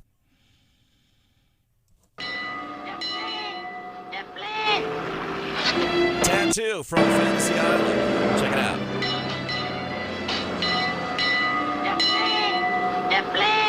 The plane. It was a famous, one of the greatest television lines of all time that he used on a regular basis. Here's your Vice President Kamala Harris in France yesterday. With us in government, we campaign with the plan. She sounds like she's trying to imitate Tattoo from Fantasy Island while she's affecting a French accent, which isn't that cultural appropriation? 7:25-ish, which means it's actually 7:28. Time for What's Hot with Hannah. You know, it's nice that even though the show looks very different behind the scenes this morning, we're still running late. Some things never change, and it's beautiful. So, what did you post on for What's Hot with Hannah this morning on the Wake Up Columbia Facebook page? I hope this sounds okay. You're part of the Wake Up Columbia family too. You know, heading your kid to work 7:28 in the morning, running the kids to school, watching on YouTube Live in the house on the smart TV while everybody's getting ready for work. And if you've listened to this show for any amount of time, you know we're all family, so we're honest and open with you. Major issues this morning. So the only reason we bring it up is in case you hear something real wonky. We're not going to blame it on the interns this time. No, we're going to blame it on technical difficulties, which is our second favorite excuse for when things go wrong on the show. So it's interesting. So you posted, what'd you post on the Wake Up Columbia Facebook page? So I have posted a picture of what it currently looks like in our studio right now. It is a picture of you and the Brian Houseworth cuddled up all nice and cozy in the studio together, because essentially what's happened is we are forced into about half of the size of studio that we are normally in. Everybody is in my bubble. Yep. And I'm not used to this. And you know how it is with your personal space. Listen, this is your space, and I'm the same way. I'm missing my studio this morning. And it's so close. It's right there. We can look at it. It's just we can't use it because technology. It's right there, It's right there. It's so close. This off the text. So, like text, for example, I may not get to all of your texts this morning, but we'll try to get to as many as I can, like this one from Rob. So, I heard you say that you're having technological issues at the station this morning. It's not working. I'm sure that is due to national inflation. I'm sure if you fill out a few papers, Sleepy Joe will cut you a check for the inconvenience. Also, her text isn't working. Let's go, Brandon. Yeah. Thank you, Rob. We appreciate that. I have your ABC 17 storm track forecast. By the way, Fox News is here. What fireworks might we expect in the Kyle Rittenhouse trial today? If you missed what happened yesterday, don't worry, man. I got your back at 7:35. Brian Ellsworth is here. An update on a Columbia murder suspect. ABC 17 storm track forecast up to 55 today. Should see some sunshine later in the day. Right now it's 49. During holiday travel, bedbugs can easily come home with you. With the largest local team of expert and heat treatment specialists, Steve's Pest Control will prevent and solve your problem. Fox News, I'm Chris Foster. It's Veterans Day. President Biden hosts veterans at the White House this morning, then heads across the river to Virginia. Following a long tradition, President Biden attends a wreath-laying ceremony at the Tomb of the Unknown Soldier at Arlington National Cemetery, the final resting place for 3 unknown U.S. service members beginning in 1921. That's also served as the symbolic grave for unidentified or unlocated, though never forgotten, American soldiers. Fox's Jeff Manasso. Polish soldiers stopped thousands of migrants from crossing over the border with Belarus. The European Union accuses the Belarusian president of weaponizing migrants. EU leaders call it a cynical hybrid attack. Belarus denies the allegations. Fox's Simon Owen. There's an agreement between our government and China's to work together to cut carbon emissions. America's listening to Fox News. One of the biggest... And now, award-winning news coverage with Brian Houseworth on 93.9 The Eagle and 93.9theeagle.com. 93.9 The Eagle News Time with Robinson's Cleaners. Robinson saves you time. 7:31 is our time. It's 47 degrees here in Columbia, 48 degrees in Jefferson City. Good morning. Here's some of the stories we are working on for you at this hour. Closing arguments will begin here in about 58 minutes in Columbia in Joseph Elledge's high-profile Columbia murder trial. 26-year-old Elledge is charged with first-degree murder for the 2019 death of his wife, Mengshi Ji. Boone County prosecutors say Elledge deliberately killed his wife and had threatened to kill her before. Now, the defense denies that. Defense attorney Scott Rosenblum has described what happened as a tragic accident. First thing that'll happen when they go in at 8:30 is jury instructions, and then the closing arguments will start. Mr. Knight has said his could take as long as 1 hour today. A Columbia area murder suspect has been captured in rural Iowa. Boone County Sheriff's deputies say 36-year-old Mark Achterberg was arrested Wednesday in Creston. It's about 55 miles southwest of Des Moines. Achterberg is charged with first-degree murder. He's accused of shooting and killing Justin Stidham on Monday afternoon on North Kent Drive. Today is Veterans Day. It is a federal, state, and county holiday. Banks and financial institutions are closed. There will be no regular mail delivery. And to remind folks who are going to Boone County today, the trial will take place today for Elledge. Everything else at the Boone County Government Center is closed for today. So the only people there will be the media, the judge, the defendant, the attorneys, and the bailiffs are there as well at the courthouse today. There are numerous Veterans Day events going on in Columbia, Jeff City, and across mid-Missouri this morning. One of the biggest Veterans Day events in mid-Missouri is the annual service at St. Peter Church in downtown Jefferson City. A mass will be held this morning at 10 to honor all of the Americans who have served in war and during peacetime. There is limited seating inside the church, and masks are required. Veterans and service personnel are encouraged to wear their caps and or uniforms. Don Luzader, 93.9 The Eagle. And Don, thanks so much. And a big turnout expected here in about an hour in Ashland. A big Veterans Day event going on there. Mayor Richard Sullivan notes they'll have the ribbon-cutting ceremony for that new memorial. It's going to be located in Ashland City Park on North College. You're invited to that one as well. 93.9 The Eagle News is presented by Dr. Kent Willett. Make an appointment now at Dr. Kent Willett Dental Associates, 573-445-5300, WillettDentalAssociates.com. 93.9 The Eagle News Time, 7:34.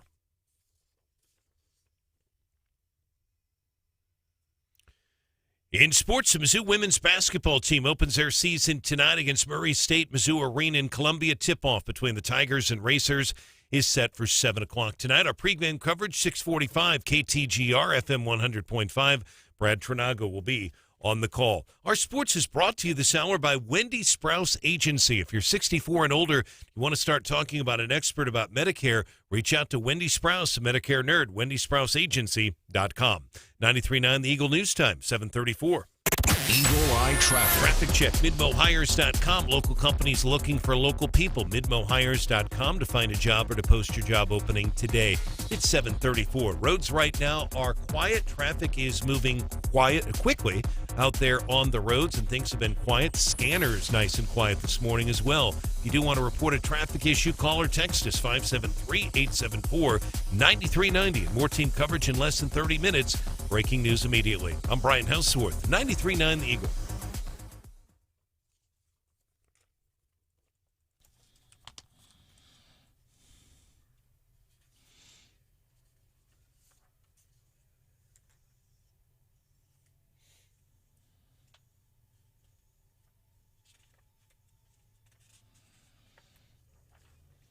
Is your democracy flaccid?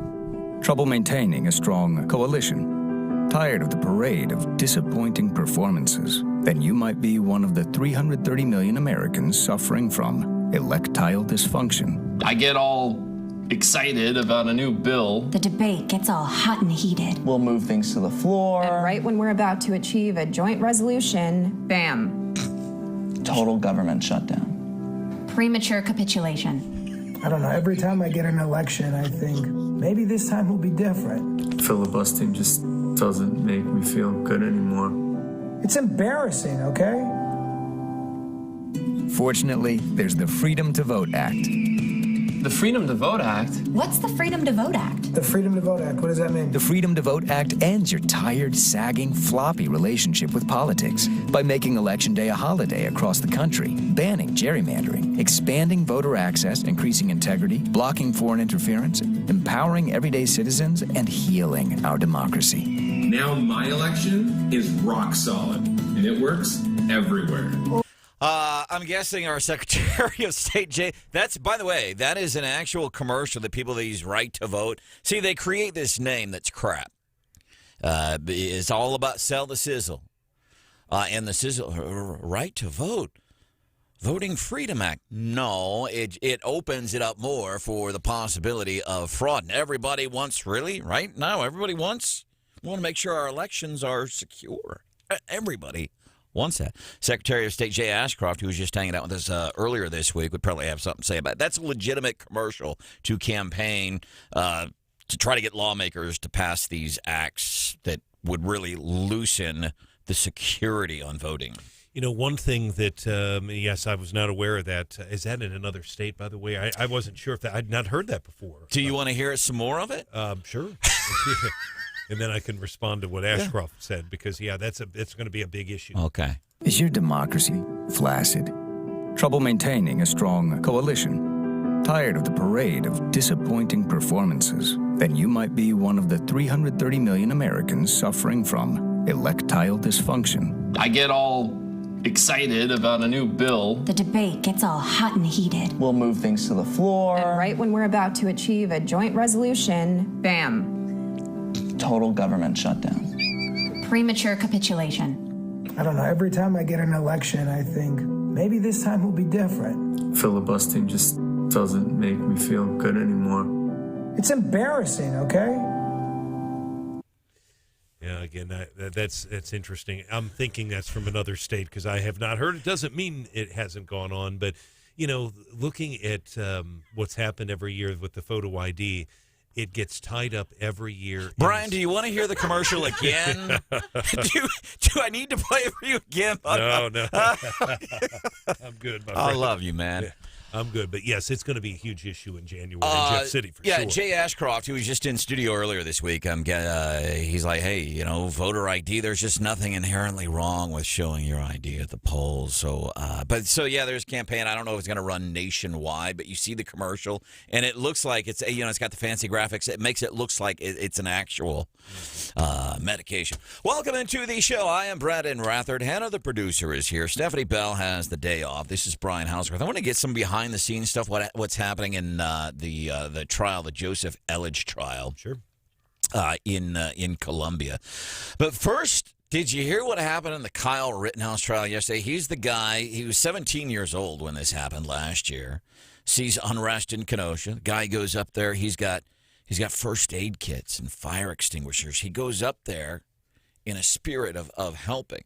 I will tell you this. I've paid more attention to the trial than I ever paid attention to the news story because somebody killed a couple of folks, but because it was against the backdrop of people stealing Nike tennis shoes and cigarettes and stuff like that, because a cop had shot somebody who happened to be black, and I'm pretty sure that cop shot that guy just because he was black.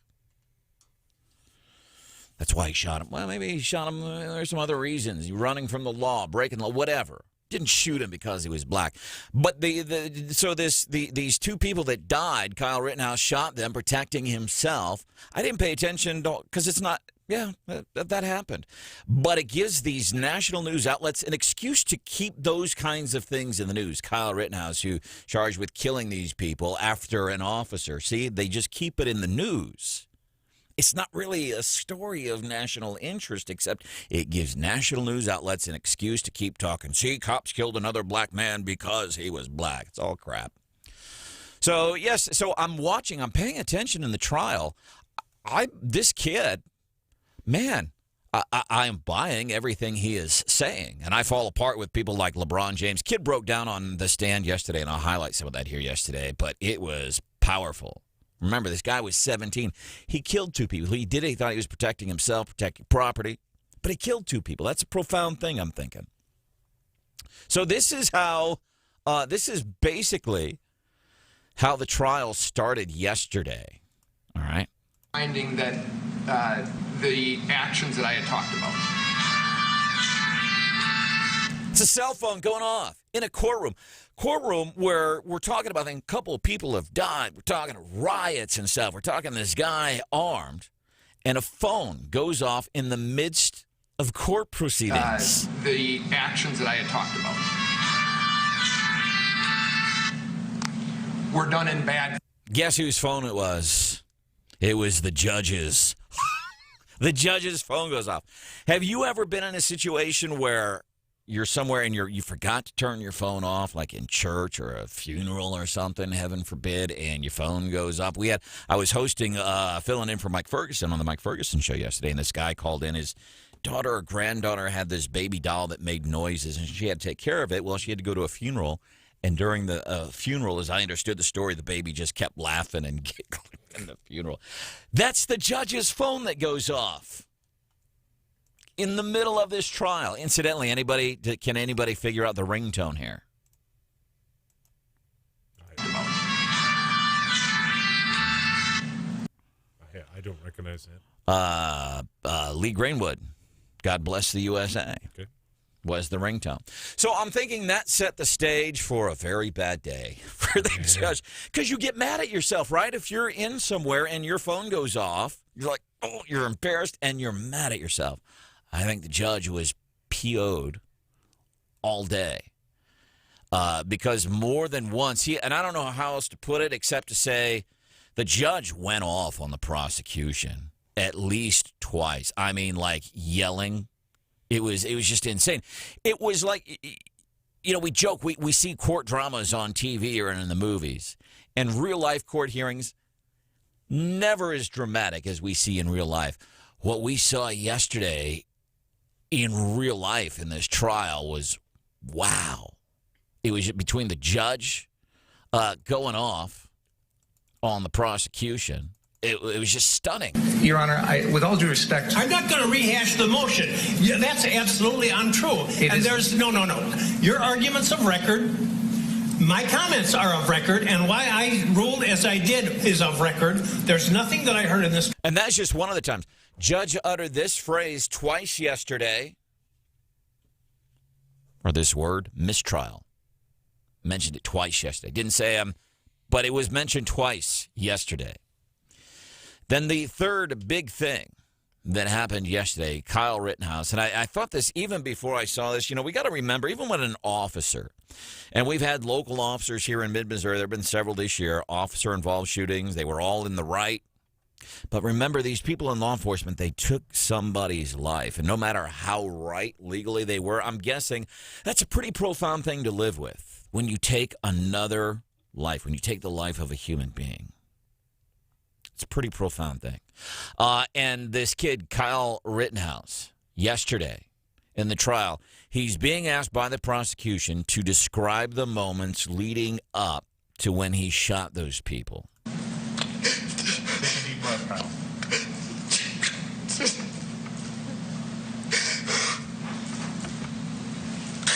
That's what I...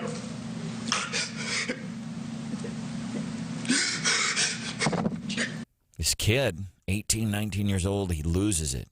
He's being asked to describe what happened, that moment leading up to when those people were shot and killed. We had a guy call in yesterday while I was hosting the Mike Ferguson show who said that looked like he knows he's served. He's had PTSD breakdowns, flashbacks, whatever you want to call it. And he said that's what that looked like to him, was this kid now having to recount that situation, which he felt he was protecting himself and property, but still took two lives, having to ask him to explain that. And the kid just breaks down. And I would say the big takeaway from watching the trial yesterday, like, man, everything about this kid, he just says, I was there to help. I was offering first aid, and I was putting out fires and behind the scenes stuff. As we look, hold on just a second. There's a loud buzzing in our ears. This is the Fox News Radio 5-minute. Thank you. We are having issues this morning. That is not on the interns. We're just having technical issues. It's been that way all morning. So forgive us. Joseph Elledge trial. So a couple years ago, Mungshee G goes missing. Joseph Elledge says, hey, we haven't heard from her for a while. And that was a good year and a half, if not longer, before her body was ever found. Trial now underway. And here's what my takeaway from this trial here in mid-Missouri is that Elledge is saying, We got into an argument in the house and maybe pushed her, and she fell and hit her head. And then after that, I don't know what happened. I came back. She was dead, and I buried her because I freaked out. I didn't know what to do. That's what I'm getting. That's basically it in a nutshell, Brandon. It's a bit more complicated than than that, but I mean that's really it in a nutshell. There is a forgive me, my allergies are acting up. There is a condition. It's called, I believe, subdural hematoma is a term that they were using, and it deals with bleeding on the brain. Sure. And what Scott Rosenblum has said many times, and he argued this today, argued it yesterday. He argued it as well during the opening statements. He is saying that her head hit it hit the floor. There was a thud, and that you could, because her adrenaline would be flowing and running very high because they'd been arguing. He had confronted her allegedly about sexting. His argument was adrenaline was flowing, and she could, even with broken ribs, she could theoretically get up and get back into bed. Now, Dan Knight thinks it would be extremely painful. So basically what Dan Knight is arguing, it was premeditated and that he had threatened to kill her before. So really, the jury instructions are going to be key. Will they instruct the jury to consider potentially other charges? We don't know that right now. At this point, it's first-degree murder. We'll have to wait and see. All right, and you'll be down in the courthouse today, and from what you have said, maybe we can cover this again at 8:10, but some of the conversations between the two of these, it's obvious the relationship was an explosive relationship. At least that's my takeaway in listening to the it. two attorneys, yes, for sure. Should I talk to Jim? I want to do another elevator from... Okay, let's do this then. There is a band called Seven Bridges. They're going to be playing at 54 Country tomorrow night in Fulton. We have tickets for you right now as we get into the elevator from hell. Going down. All right, 874-9390. Show's gone to hell today, so we're just going to go ahead and open up the doors to our elevator from hell.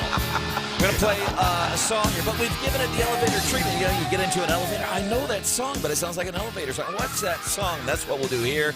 As soon as you figure out the song, 874-9390 is the phone number for you to call, and then we'll hook you up with a 5-pack of passes to go see Seven Bridges tomorrow night. Let's open up the doors and see what song is playing this morning in the elevator from hell.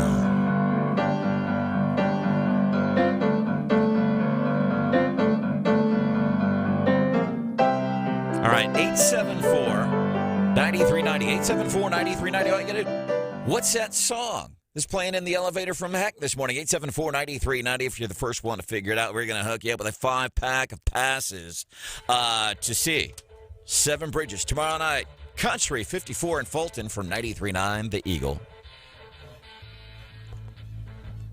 Good morning, I'm Brandon Rutherford for Pro Pumping and Hydrojetting. Here's the ideal situation to call Pro Pumping and Hydrojetting. And this comes to mind because I met a guy a couple of weeks ago who said, Brandon, I've heard you talk about Pro Pumping and Hydrojetting for a while. So I had to laugh when I go home and there's this foulness of a mess around my house. Septic tank had backed up. And the guy laughed because he said, I hear you talking about them all the time, and they'll put me on a program, do regular maintenance. I don't ever have to think about that thing twice. He said, Brandon, he says, I'm standing in the midst of all this muck and filth, and I had to laugh because I knew it. I knew I should have been calling Pro Pumping and Hydrojetting to put me on a program. I thought, I'll be fine. Well, he wasn't. Caused a lot of issues. That's why you should get in touch with the folks at Pro Pumping and Hydrojetting. Get on a maintenance program for your lagoons and septic tanks. Pro-pumping.com.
Wake Up Columbia with Brandon Rathert. Mid-Missouri is listening.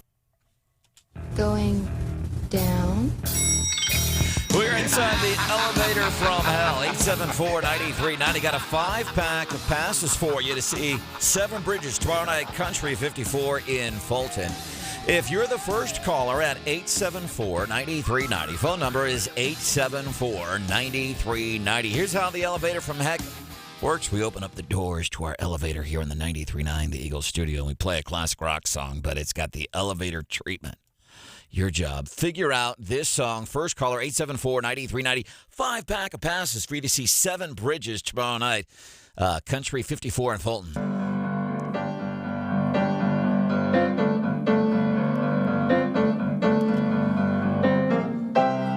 You know that song? In our elevator this morning? All right, let's shut the doors to the elevator. This thing about those elevator songs, man, they get stuck in your head. 874-9390. 874-9390. If you know the song inside the elevator from hell this morning, we're going to hook you up with a 5-pack of passes for Country 54 tomorrow night. And by the way, the Seven Bridges, apparently, they are it. I haven't seen a whole lot of, if any, cover bands, but these guys are the real deal. So you're going to be going to a top-notch show, and if you don't win here, I'm pretty sure Gary Nolan's show, which coming up 9 o'clock, pretty sure he's going to give you some chances to win here on 93.9 The Eagle and 93.9theeagle.com, where you can listen live. You can also, the other thing that you could do is you can watch on YouTube. Steven, welcome into the show. How are you doing today, bud? I am good. Every day above ground's a good day. Amen, brother. This song is in the elevator from hell. We're trying to find what is that song that's playing in the elevator from hell this morning, Stephen? No clue. No clue. Okay. Well, thank you for the phone call. Thank you. What happened there? Wow. You talk about a day. You think we were a judge or something and our cell phone went off in a courthouse. Coming up, Fox News is here. What fireworks might we expect in that Kyle Rittenhouse trial today? And things aren't going Trump's way in court. It's happened more than once. Fox News is on this. Brian Houseworth is here. We do have an update on a Columbia murder suspect. Authorities looking for this guy yesterday. And we here on Wake Up Columbia, we went to you for help. We said, here's pictures of this guy in the truck. He has been found. We have the details on that coming up this morning for you here on 93.9 The Eagle.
Saluting millions of Americans. I'm Dave Anthony, Fox News. It's Veterans Day, and Republican Congresswoman Marionette Miller Meeks is particularly honoring those who served in Iraq and Afghanistan. We have not had a terrorist attack in the United States to the level of 9/11. They kept us safe. Thank you so much for your service. In 2 hours, President Biden will be at Arlington National Cemetery to lay a wreath at the tomb of the unknown soldier, a century to the day after the first one was laid to rest there.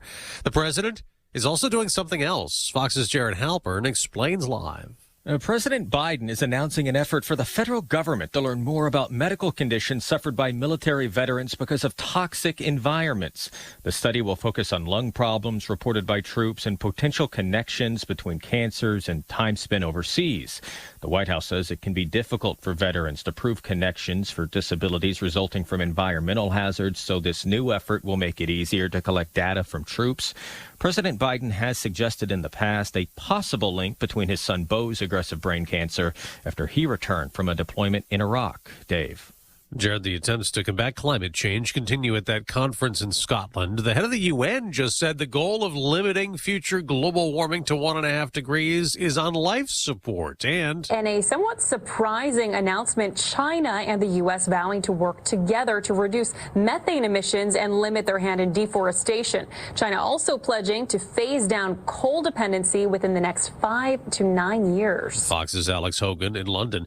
Country music took center stage on ABC last night, and Luke Combs got a surprise CMA Entertainer of the Year. I don't deserve to win it, but I'm sure as hell glad that I did. Now, Chris Stapleton won the most CMA awards, 6, including Male Vocalist, Song, and Album of the Year. America's listening to Fox News.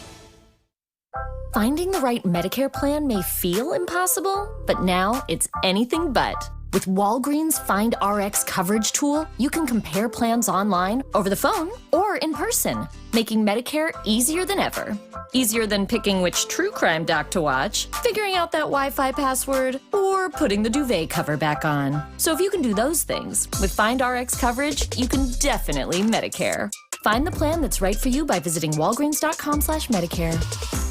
Dell Technologies' biggest business sale of the year has arrived. Step up your vision with top tech up to 45% off during their early access Black Friday event. Dell Technologies recommends Windows 11 Pro for business. Plus, get incredible savings on Windows 11 PCs, along with servers, monitors, and docks, all with free shipping. There's also special financing with Dell Business Credit. Get started by contacting your Dell Technologies advisor today at 877-ASK-DELL. That's 877-ASK-DELL.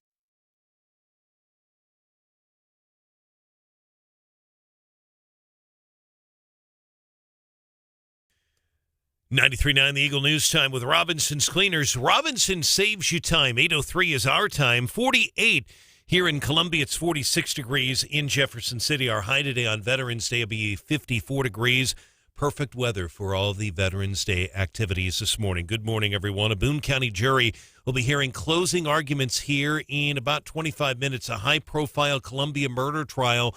Joseph Elledge is on trial for first-degree murder for the death of his wife, Mungshi G. Her remains were found in Rockbridge State Park in March. There was some testimony again from Elledge yesterday. He testified that he bought the shovel used to bury his wife in the Rockbridge State Park at a facility in Jefferson City, that he disposed of that shovel in an apartment complex on Grindstone Parkway in Columbia. Defense attorney Scott Rosenblum will argue today that G was not murdered but died in a tragic accident from subdural hematoma. That's a buildup on the blood on the brain. Boone County prosecutor Dan Knight will say that Elledge killed his wife, had threatened her before. Knight has told the jury that Elledge played video games in the days after her death. Rosenblum notes first-degree murder requires the state to prove it was premeditated. Again, 8:30 is when closing arguments will start, but they'll have to do the jury instructions before then. Meantime, Boone County Sheriff's deputies say a Columbia area murder suspect remains behind bars this morning in Iowa. The sheriff's office says 36-year-old Mark Achterberg has been captured in Creston. It's 80 miles east of Omaha. Achterberg charged with killing Justin Stidham on Monday at Stidham's home on North Kent Drive. In Sedalia, a burglar has been shot after trying to break into a Sedalia home. Sedalia police were called out yesterday for a burglary. They said the sleeping homeowner heard the intruder and began checking his home after getting a gun. Homeowner then told the intruder to leave, but police say the man moved towards the homeowner, so he shot him once. Police found 52-year-old Daniel Schnack after he fled the home. His bullet wounds weren't life-threatening. John Marsh, 93.9, The Eagle. John, thanks. A mid-Missouri man suffering moderate injuries during Wednesday evening's rush hour. His car slammed into a semi crossing Highway 63 near the Eagle Knoll Golf Course and a gas station. State troopers say a tractor-trailer crossed into the path of Douglas Hooper's vehicle. It caused him to crash into the semi. His car was virtually destroyed. Mr. Hooper is from Camdenton. He was taken to University Hospital. Moderate injuries. Southbound Highway 63, Mount Pleasant Road, backed up for miles. That happened about 5:15 yesterday evening. Today is Veterans Day. It honors all American veterans, living and dead, federal, state, and county holiday. It is a Boone County holiday, and all Boone County offices are closed today with the exception of the courthouse for the trial. Everything else at the courthouse is closed today. Columbia College will hold 3 Veterans Day events today on the main campus. A flag-raising ceremony is underway at this hour on Bass Commons, started at 8. There'll be a 12:45 remembrance ceremony and a national moment of silence at Bass Commons as well. Military service tree lighting ceremony is set for 5 p.m. Columbia College has decorated with their students and staff Bass Commons and the Quad with hundreds of American flags and yellow ribbons. School has served military-related students for almost 50 years, and we have some photos from the campus on our website, which is 939theeagle.com. Our news is brought to you this morning by the Callaway Bank. The Callaway Bank is with you for the moments that matter. Our news time, 8:06.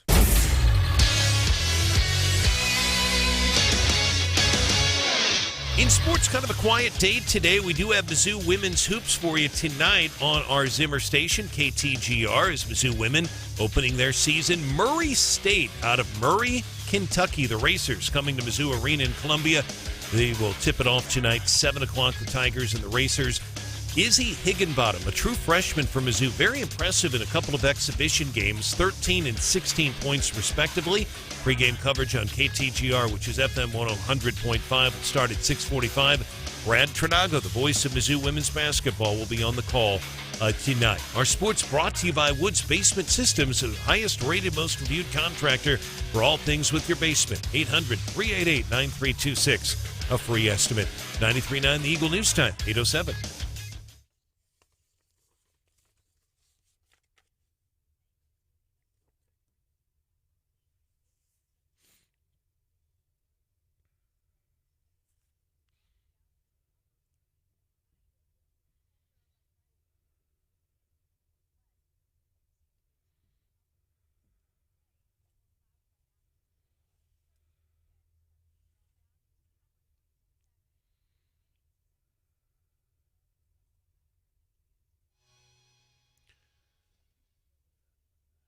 All right, Jessica, thanks. Always good to have the chief with us. Jessica Hafner at ABC 17. Our weather brought to you this hour by Steve's Pest Control. Steve'sPestControl.com. 49 degrees. Eagle Eye Traffic. Traffic check, midmohires.com at 8:08. Local companies looking for local people. Visit midmohires.com. Find a job. Post your job opening today. Things have been quiet on the roads in mid-Missouri. Again, tomorrow will also be hopefully a quiet day. It's a state holiday. It's a federal holiday. Looking out the window right now on Highway 63, normally that highway is just packed. Very few cars out. So the holiday having some impact on traffic. We like to see that. If you want to report a traffic issue, call or text us 573-874-9390. More team coverage in less than 30 minutes and breaking news immediately. I'm Brian Houseworth, 93.9 The Eagle.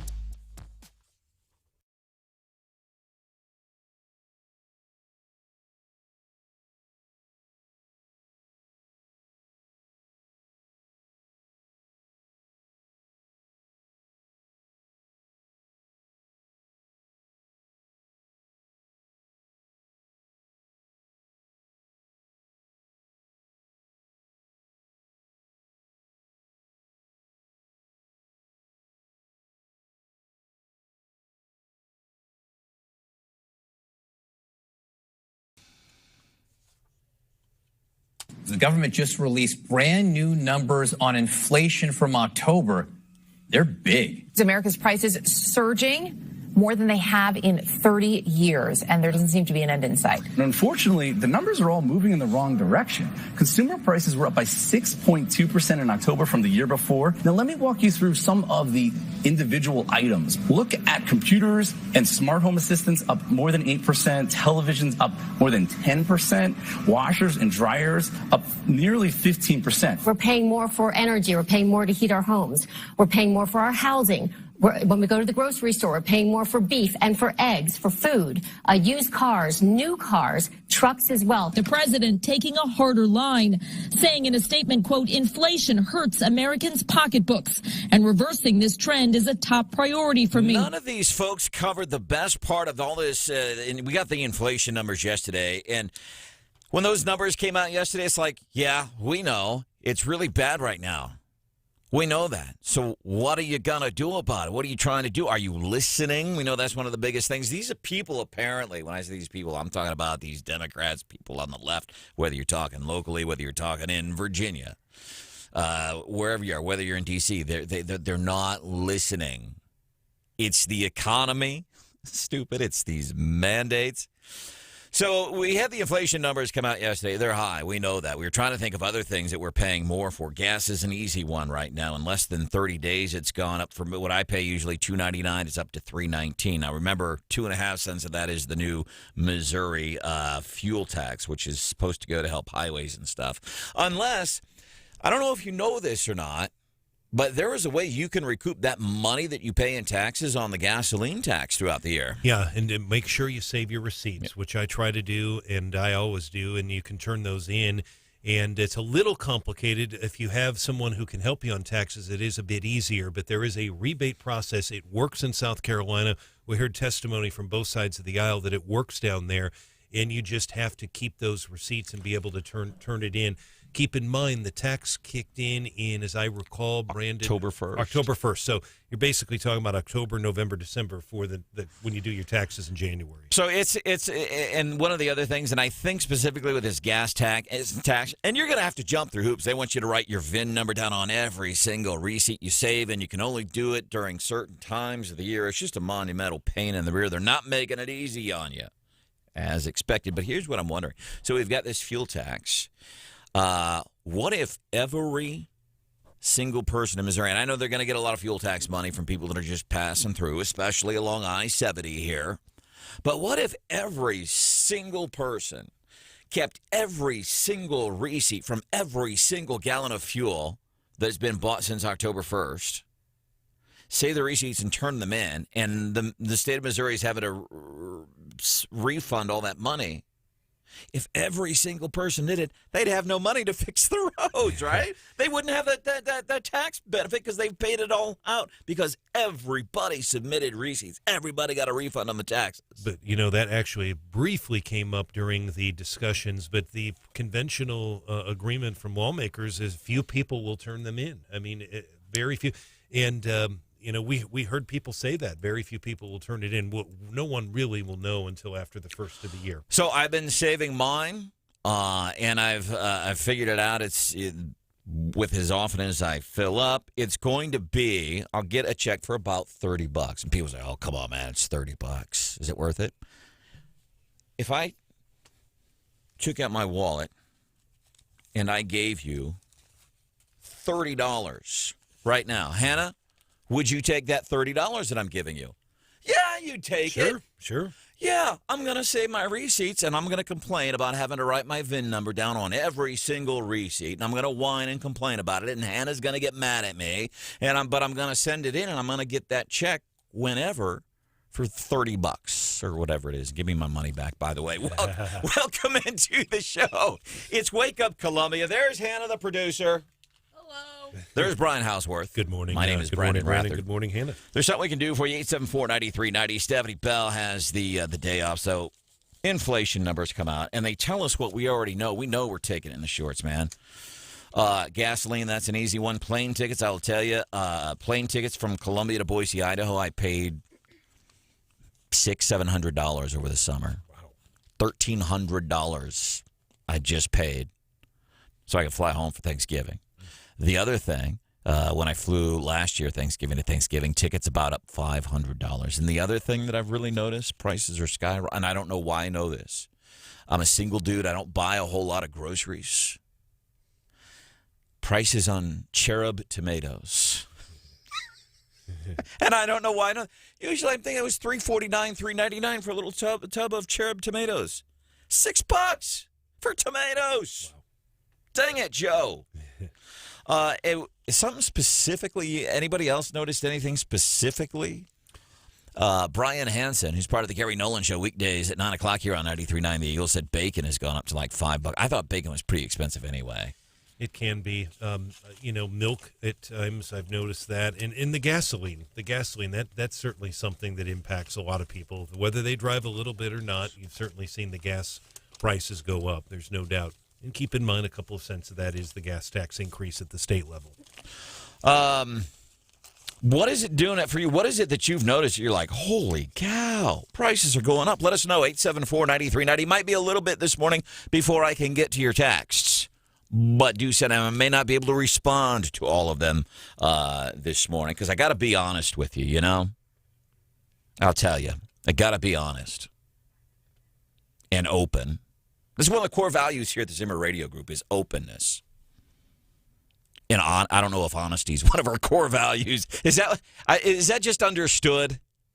Honesty? Let's go look on the core values. One of our core values here at the Zimmer Radio Group is openness. We have continual improvement. There's a lot of things that communication. So honesty is not one of our core values. Okay, it's understood, right? It's implied. So I will always be honest and open with you, and if there are things that will affect the show, I will be honest about that. So things are a little different this morning, and what's affecting the show this morning is Stephanie's not here. So everything's way different this morning. I'm hoping guess who's guest co-hosting tomorrow? Who's that? My dad. All right. Maybe. Because ideally want to get him to like where he can, like every time I'm gone, he fills in. Man, that'd be great. Wouldn't that be awesome? Where was I? Joe Biden, inflation. We know it's killing us, man. Gas is crazy. Plane tickets and cherub tomatoes, dang it. I want to find my next candidate has to take a stance on the cost of cherub tomatoes. So, Joe Biden, check out this explanation. Usually I don't do this because this is almost 2 minutes. This is worth hearing. You might think it's not making sense. You got to listen to everything that he is saying. So this is where you want to turn up your radio and maybe look at it. Because when you're in your car and you look at your radio because it helps you hear better. And the irony is people have more money now because of the first major piece of legislation I passed. You all got checks for $1,400. You got checks for a whole range of things. If you're a mom and you have kids under the age of 7, you're getting $300 a month. And if it's over 7 to 17, you're getting $360 a month. Like wealthy people used to do when they get back tax returns. It changed people's lives. But what happens if there's nothing to buy, you got more money, you compete for getting it there, it creates a real problem. So on the one hand, we're facing new disruptions to our supplies. I got to say something, by the way, and I get it, Joe, when he was younger, he overcame stuttering. I don't think this is stuttering stuff. I think he's vacant. Gary Nolan hosts the Gary Nolan Show weekday mornings, 9 o'clock. He is a master debater. You don't want to even if you're right, Gary's going to prove you wrong. Even if he's wrong, he will prove you wrong. That's how much of a master debater Gary Nolan is. He'll twist you in circles, and you'll be like, what happened? What happened? Joe Biden is the same way, except he'll talk you in circles, but because he will mess them up and then gets to the 17, the cookie, and you'll get lost into what he's saying. At the same time, we're also experiencing higher demand for goods because wages are up, as well as people have money in the bank. Because of the strength of our economic recovery, American families have been able to buy more products. Strength of our economic recovery. You heard the report, right, Joe? They come out, inflation. Nobody's happy. Your approval numbers are tanking, buddy. What do you mean the economy's improving? But guess what? They're not going out to dinner and lunch and going to local bars because of COVID. That is not accurate. That is false. The president is lying to you. He says people aren't going out. First of all, they are going out, but he says they're not going out because of COVID. COVID didn't keep anybody from work. COVID didn't keep people in the house.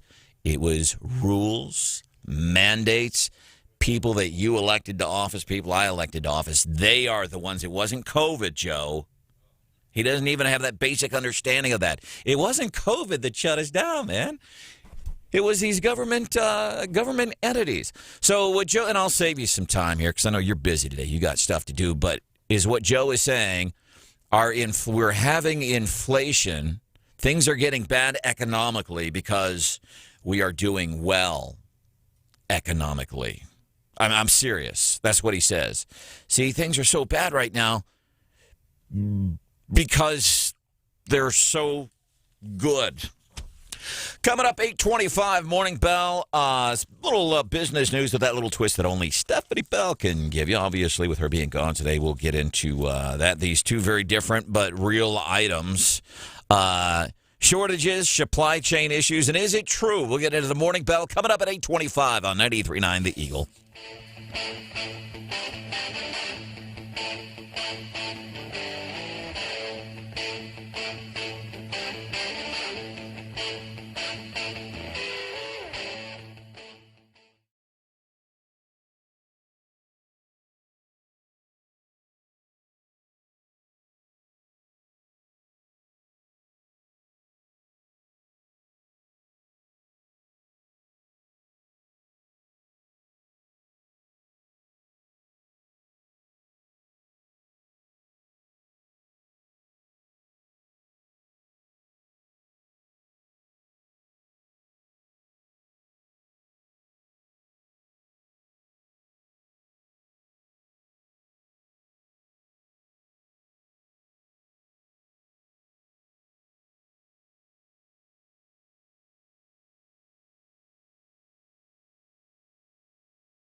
Wake Up Columbia on 93.9 The Eagle. The world is watching on Facebook Live. Are you?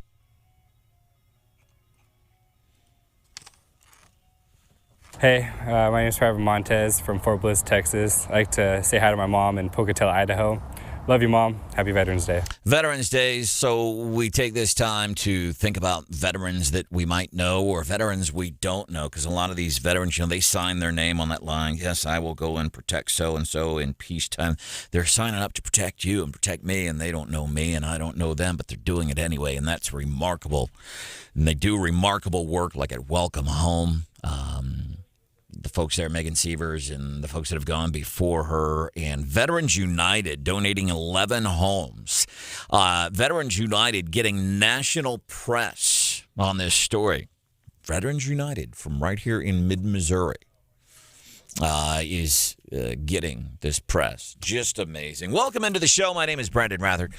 Stephanie Bell has the day off. Morning, Bell, this morning. Some of the things that are happening on shortages that are really freaking people out. See, I don't think about this because, again, if it doesn't affect me, if it doesn't get my way today, whatever. Diapers. There's a diaper shortage. And fish sticks. People, honest to goodness, I've not eaten a fish stick since I was like 5 years old. Didn't like them then. I didn't even think they made fish sticks anymore. I don't know why I thought that. Because they were... From what I remember as a kid, it's mashed up fish. They shape it into a stick because I ain't never seen a fish that looks like that in the ocean. It's just ground up fish and they put some breading on it. Incidentally, you ever see the South Park episode regarding fish sticks? You got to watch it. It's a classic. If it has Kanye West in it and some other folks, and it's this whole epic joke that has to do with fish sticks. So check that out. It's on South Park. That's about all I can tell you here. So people like Welcome Home, Veterans United, things they do for veterans year-round, not just today, but the things they do for veterans year-round is just incredible. And it's always cool. And if you haven't done this yet, try it. It's kind of cool. But you see a veteran, because they're wearing a hat or a shirt, hey, thanks, man. Just a real quick thanks. And do the same with law enforcement and first responders. It is so cool to see how how excited they get when somebody just says, hey, thanks, man. Want you to know I appreciate what you do. I would venture to think a lot of these folks probably appreciate, and I get the big days and the celebrations for law enforcement, firefighters, EMT, people that served our country. I get those days, but sometimes I think there's that real personal connection when, you're coming out of Walmart and you see a veteran in a hat and you just go, hey, man, thanks.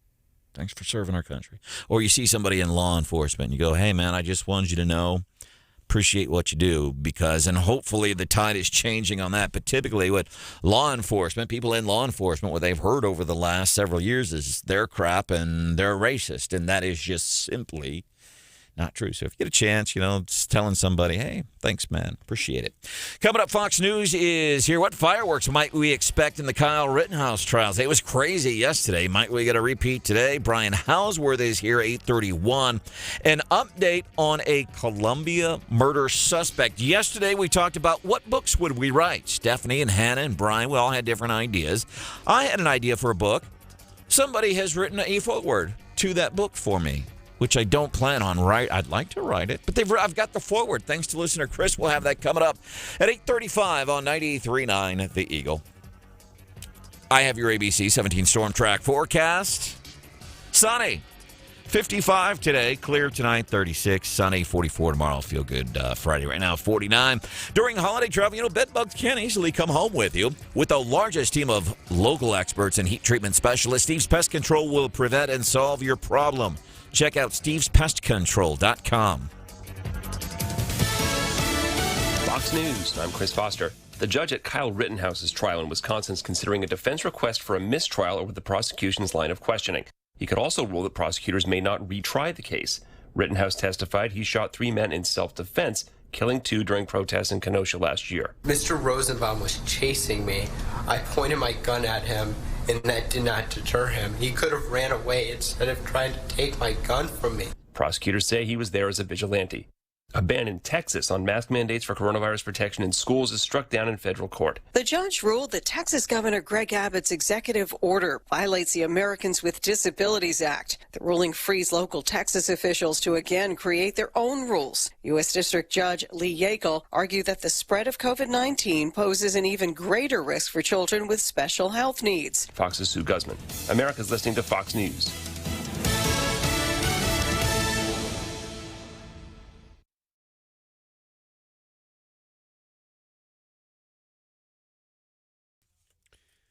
.93.9 The Eagle News Time with Robinson's Cleaners. Robinson saves you time. 8:31 is our time. It's 49 degrees here in Columbia, 47 degrees in Jefferson City. Good morning, everyone. Here's some of the stories we're working on for you at this hour. Any moment now, closing arguments will begin in Joseph Elledge's high-profile murder trial. Tight security again in the courtroom today. The 26-year-old Elledge is charged with first-degree murder for the 2019 death of his wife, Mungshee G. Boone County prosecutors say Elledge deliberately killed his wife, had threatened to kill her before. Defense attorney Scott Rosenblum disputes that. So does Elledge. Mr. Rosenblum describes it as a tragic accident. We have a preview of what you can expect to hear on our website, 939theeagle.com. We also recap what was said yesterday in court by a doctor. A Columbia area murder suspect. He has now been captured in rural Iowa. Boone County deputies say 36-year-old Mark Achterberg arrested Wednesday. Creston is 55 miles southwest of Des Moines. He's accused of first-degree murder, charged with that, accused of shooting and killing Justin Stidham Monday afternoon, North Kent Drive. Today is Veterans Day. It's a federal, state, and county holiday. Banks and financial institutions are closed. No regular mail delivery. Traffic is very light this morning in Columbia. You will notice it when you leave for work this morning. Numerous Veterans Day events in Columbia, Jefferson City, and across mid-Missouri. One of the biggest Veterans Day events in mid-Missouri is the annual service at St. Peter Church in downtown Jefferson City. A mass will be held this morning at 10 to honor all of the Americans who have served in war and during peacetime. There is limited seating inside the church and masks are required. Veterans and service personnel are encouraged to wear their caps and or uniforms. Don Luzader, 93.9 The Eagle. And there's a song they'll play when they walk into that church this morning, and everyone usually cries for that, and that song is called How Great Thou Art. That will be played again this morning when Mass begins at 10, St. Peter. And a big turnout is expected as well in Ashland, a Veterans Day event. Mayor Richard Sullivan says Ashland's Parks and Recreation is hosting a ribbon-cutting ceremony for their new memorial. That will start any moment now at the City Park on North College in Ashland. You're invited to attend. Our news is brought to you on this Veterans Day by the folks at Hemi Construction, homes and lots in the southwest neighborhoods of Chapel Hill Meadows, Nursery Heights, and Creek's Edge. 93.9 The Eagle News Time, 8:33.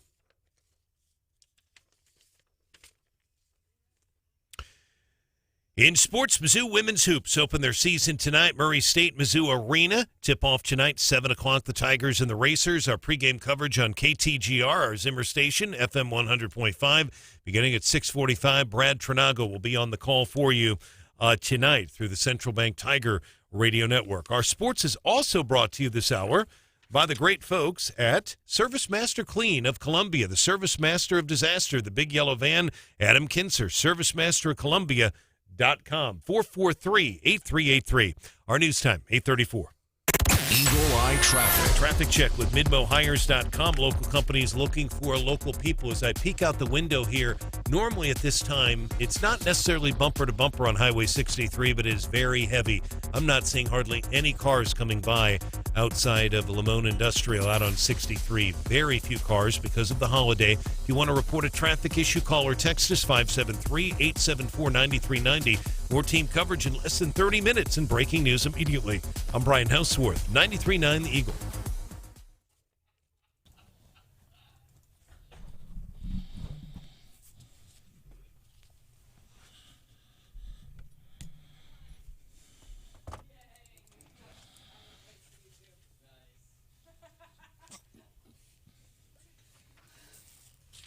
Out of those employees, about 65 people said in an internal survey they would likely leave the job if they are forced to get a COVID-19 vaccine.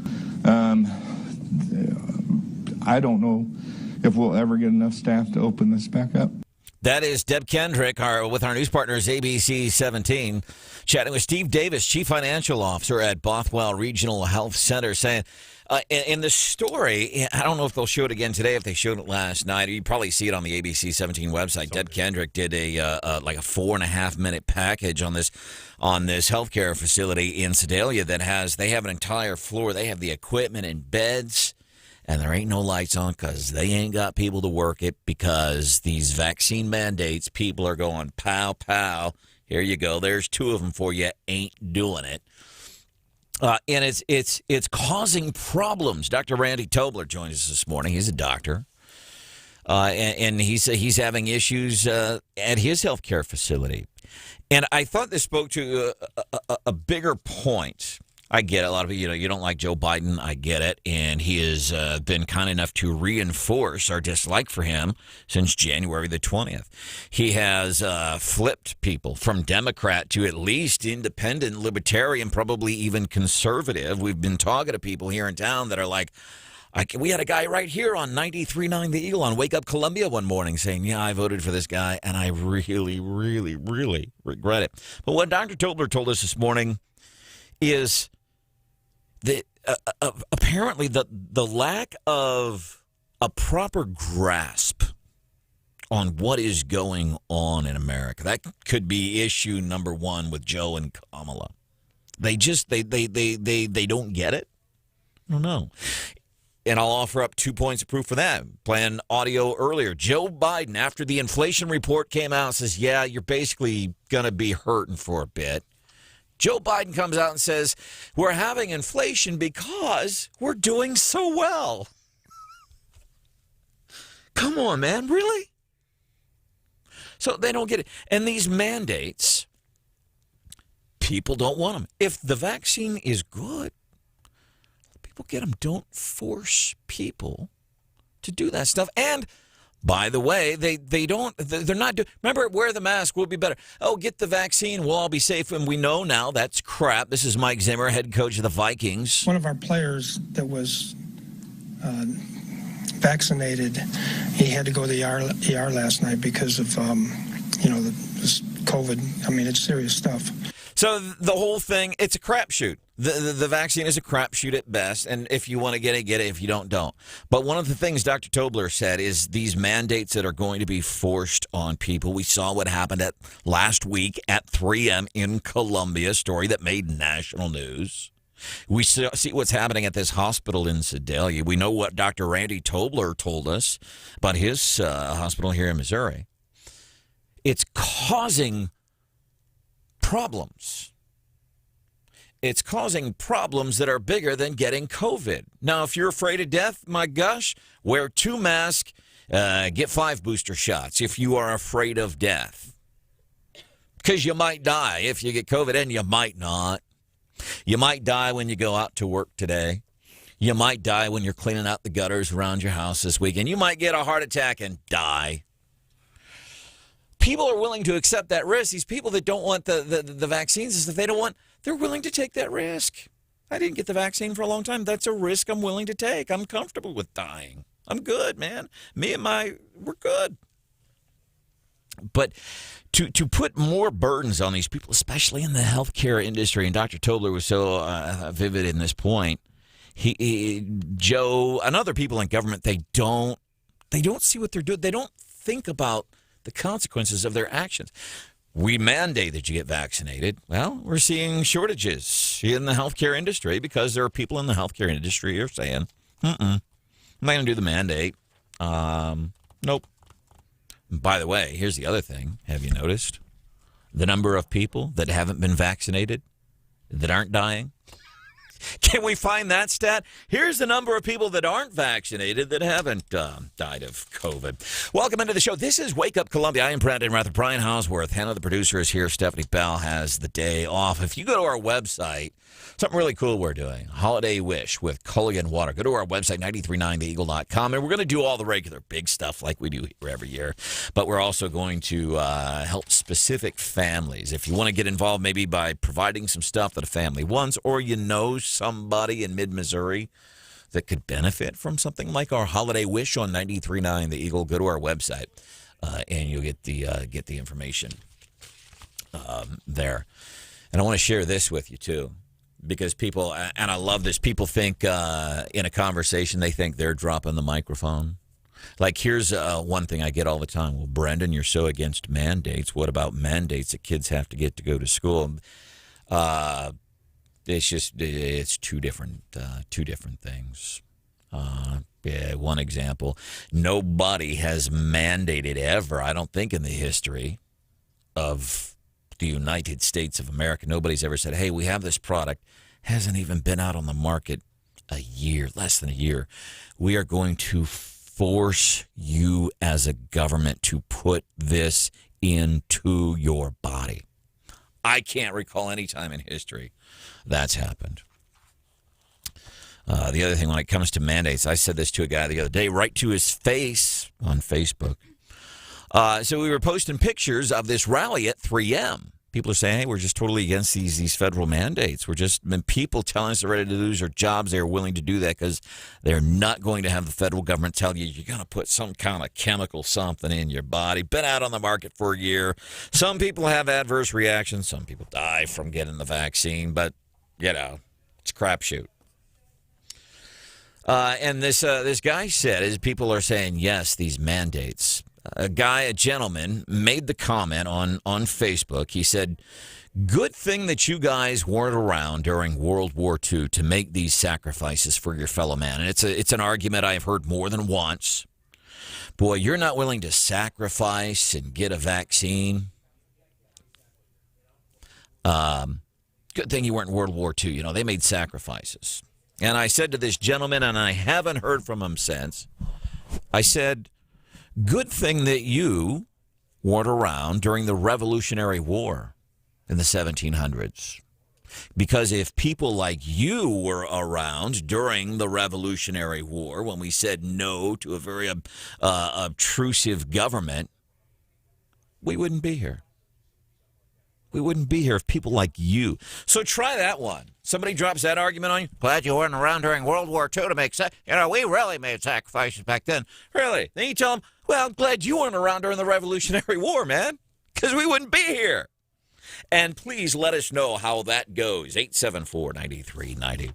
Yesterday we got talking about, and I don't know how we got on the topic of books, writing books. Do you remember, Hannah? For some reason we got into writing books. You were talking about somebody that was writing a book, and then you had a squirrel moment. Yeah, we had the folks from the Dirty Half Dozen brought us in a book from Gary Blackmore, local guy. He's written a book called Reminiscing, and we just got talking about what would you write about. Hannah's going to write a book on jokes. It's just going to be a big old joke book. Yeah.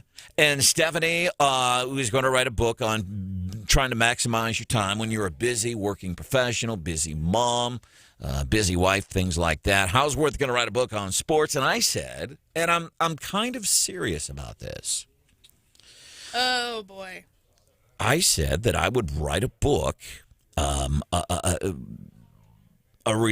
clinical relationship book on how to. Are you hearing how this sounds coming from your mouth? No.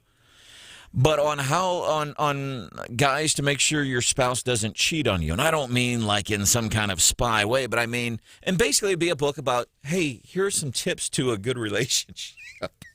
Well, and Stephanie Bell kind of flipped the script on you a little bit because she said that somebody should also write a profile on you with your commitment issues and how your behaviors were reflecting those commitment issues. But you're assuming I have commitment issues. I am committed to being non-committal. I'm committed to that. I don't think that's how that works. I'm committed to that non-committal stance on things. I'm committed to it. I'm all in. That's commitment, baby. I don't think that's how that works. So I'm going to write a book that would be for husbands. Hey, man, if you really love your wife and you don't want her to cheat on you, here's what you do. And this is coming from my experience over the years. I want to be... And what experience is that? So when I was younger, it was a thing. I spent a lot of time with married women. I don't condone it. Please know it was a long time ago, okay? I don't behave that way anymore. I don't have any desire. I just don't, and I regret that I ever did that stuff, but I did. So let's take something positive from it. So I noticed, seriously, there was these married women that I spent time with They were. The fact that there was more than one, it's like wild.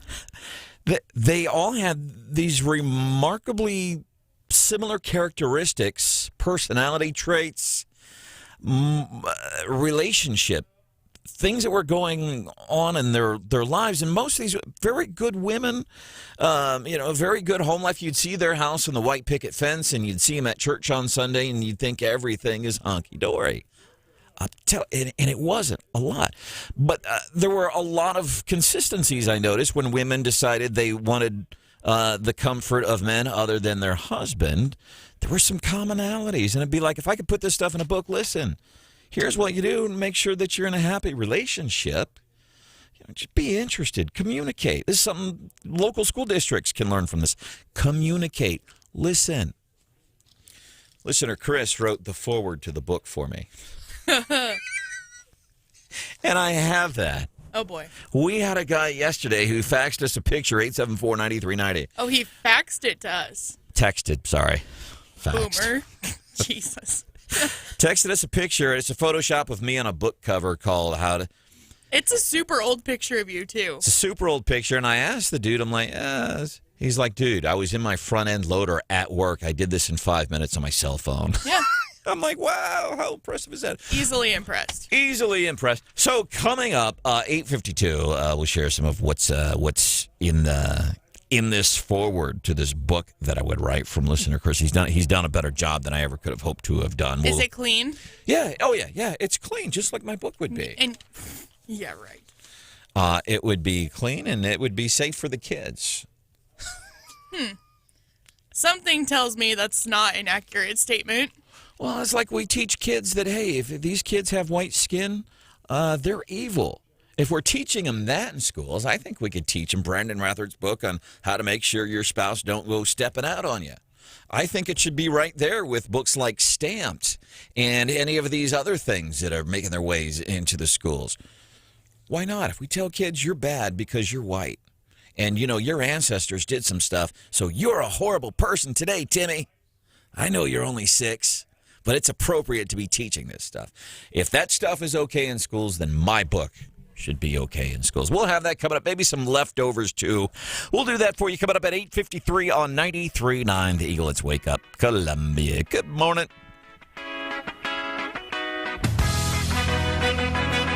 Hey, what's up? I'm Brandon Rather for the Mid-Missouri Better Business Bureau. Their website, bbb.org. I'm telling you, this is a valuable tool.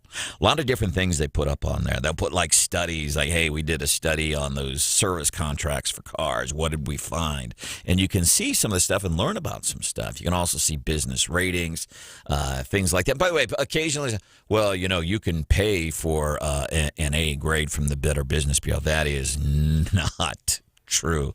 Is what they do is they're kind of a clearinghouse. Here's what people are saying about these businesses. And when there's a dispute, we reached out to the business, and here's what we came up with. So that's why I would just encourage you to get onto the Mid-Missouri Better Business Bureau's website. See what you can use on there, bbb.org.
This is Wake Up Columbia, featuring Brandon Rathert on 93.9 The Eagle. Oh, is my mic on? Did you catch me humming along to the songs? Here's your vice president at work yesterday. So Joe Biden goes out. Inflation report comes out. It's horrible, and we knew that. We're like, duh. Joe, I kid you not. Joe comes out. Here's how Joe Biden explains it. We are doing so well. I'm not making this up, man. We are doing so well that now inflation is out of control. Is he looking at the right country? Like, he is looking at the United States, right? You wake up, you think like you're in the Twilight Zone. You're like, no, that did not just happen. Yeah, Joe just came out yesterday and said inflation is so bad because we're doing so well. Maybe he could profit off of the rose-colored glasses that he's wearing. You know, get them branded with his name, maybe his next campaign slogan. Sell those for his campaign. Thank goodness he's got Vice President Kamala Harris, man. Yeah, thank goodness. Every time these folks go on a world stage, I get nervous. And Kamala Harris shows us why yesterday. Right. She's in France. She's hanging out with scientists. They're at some kind of lab or something. Listen to Kamala Harris. It's not what she says. It's how she says it. With us in government, we campaign with the plan.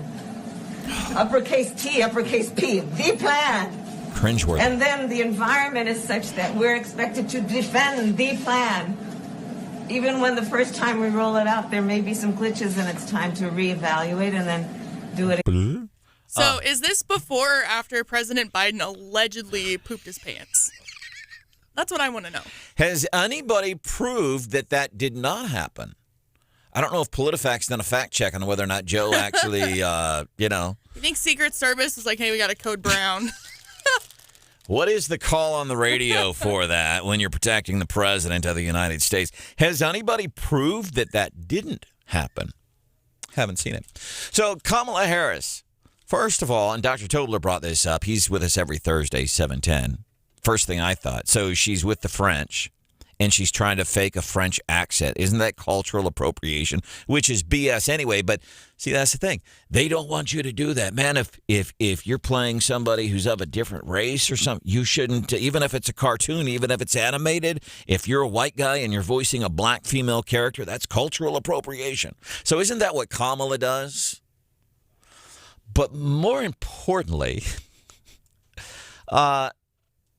I was listening to some of what she had to say here, and I'm like, I think I recognize that. We campaign with the plan. With the plan. She's trying to do that fancy French accent, and you know who that reminds me of? The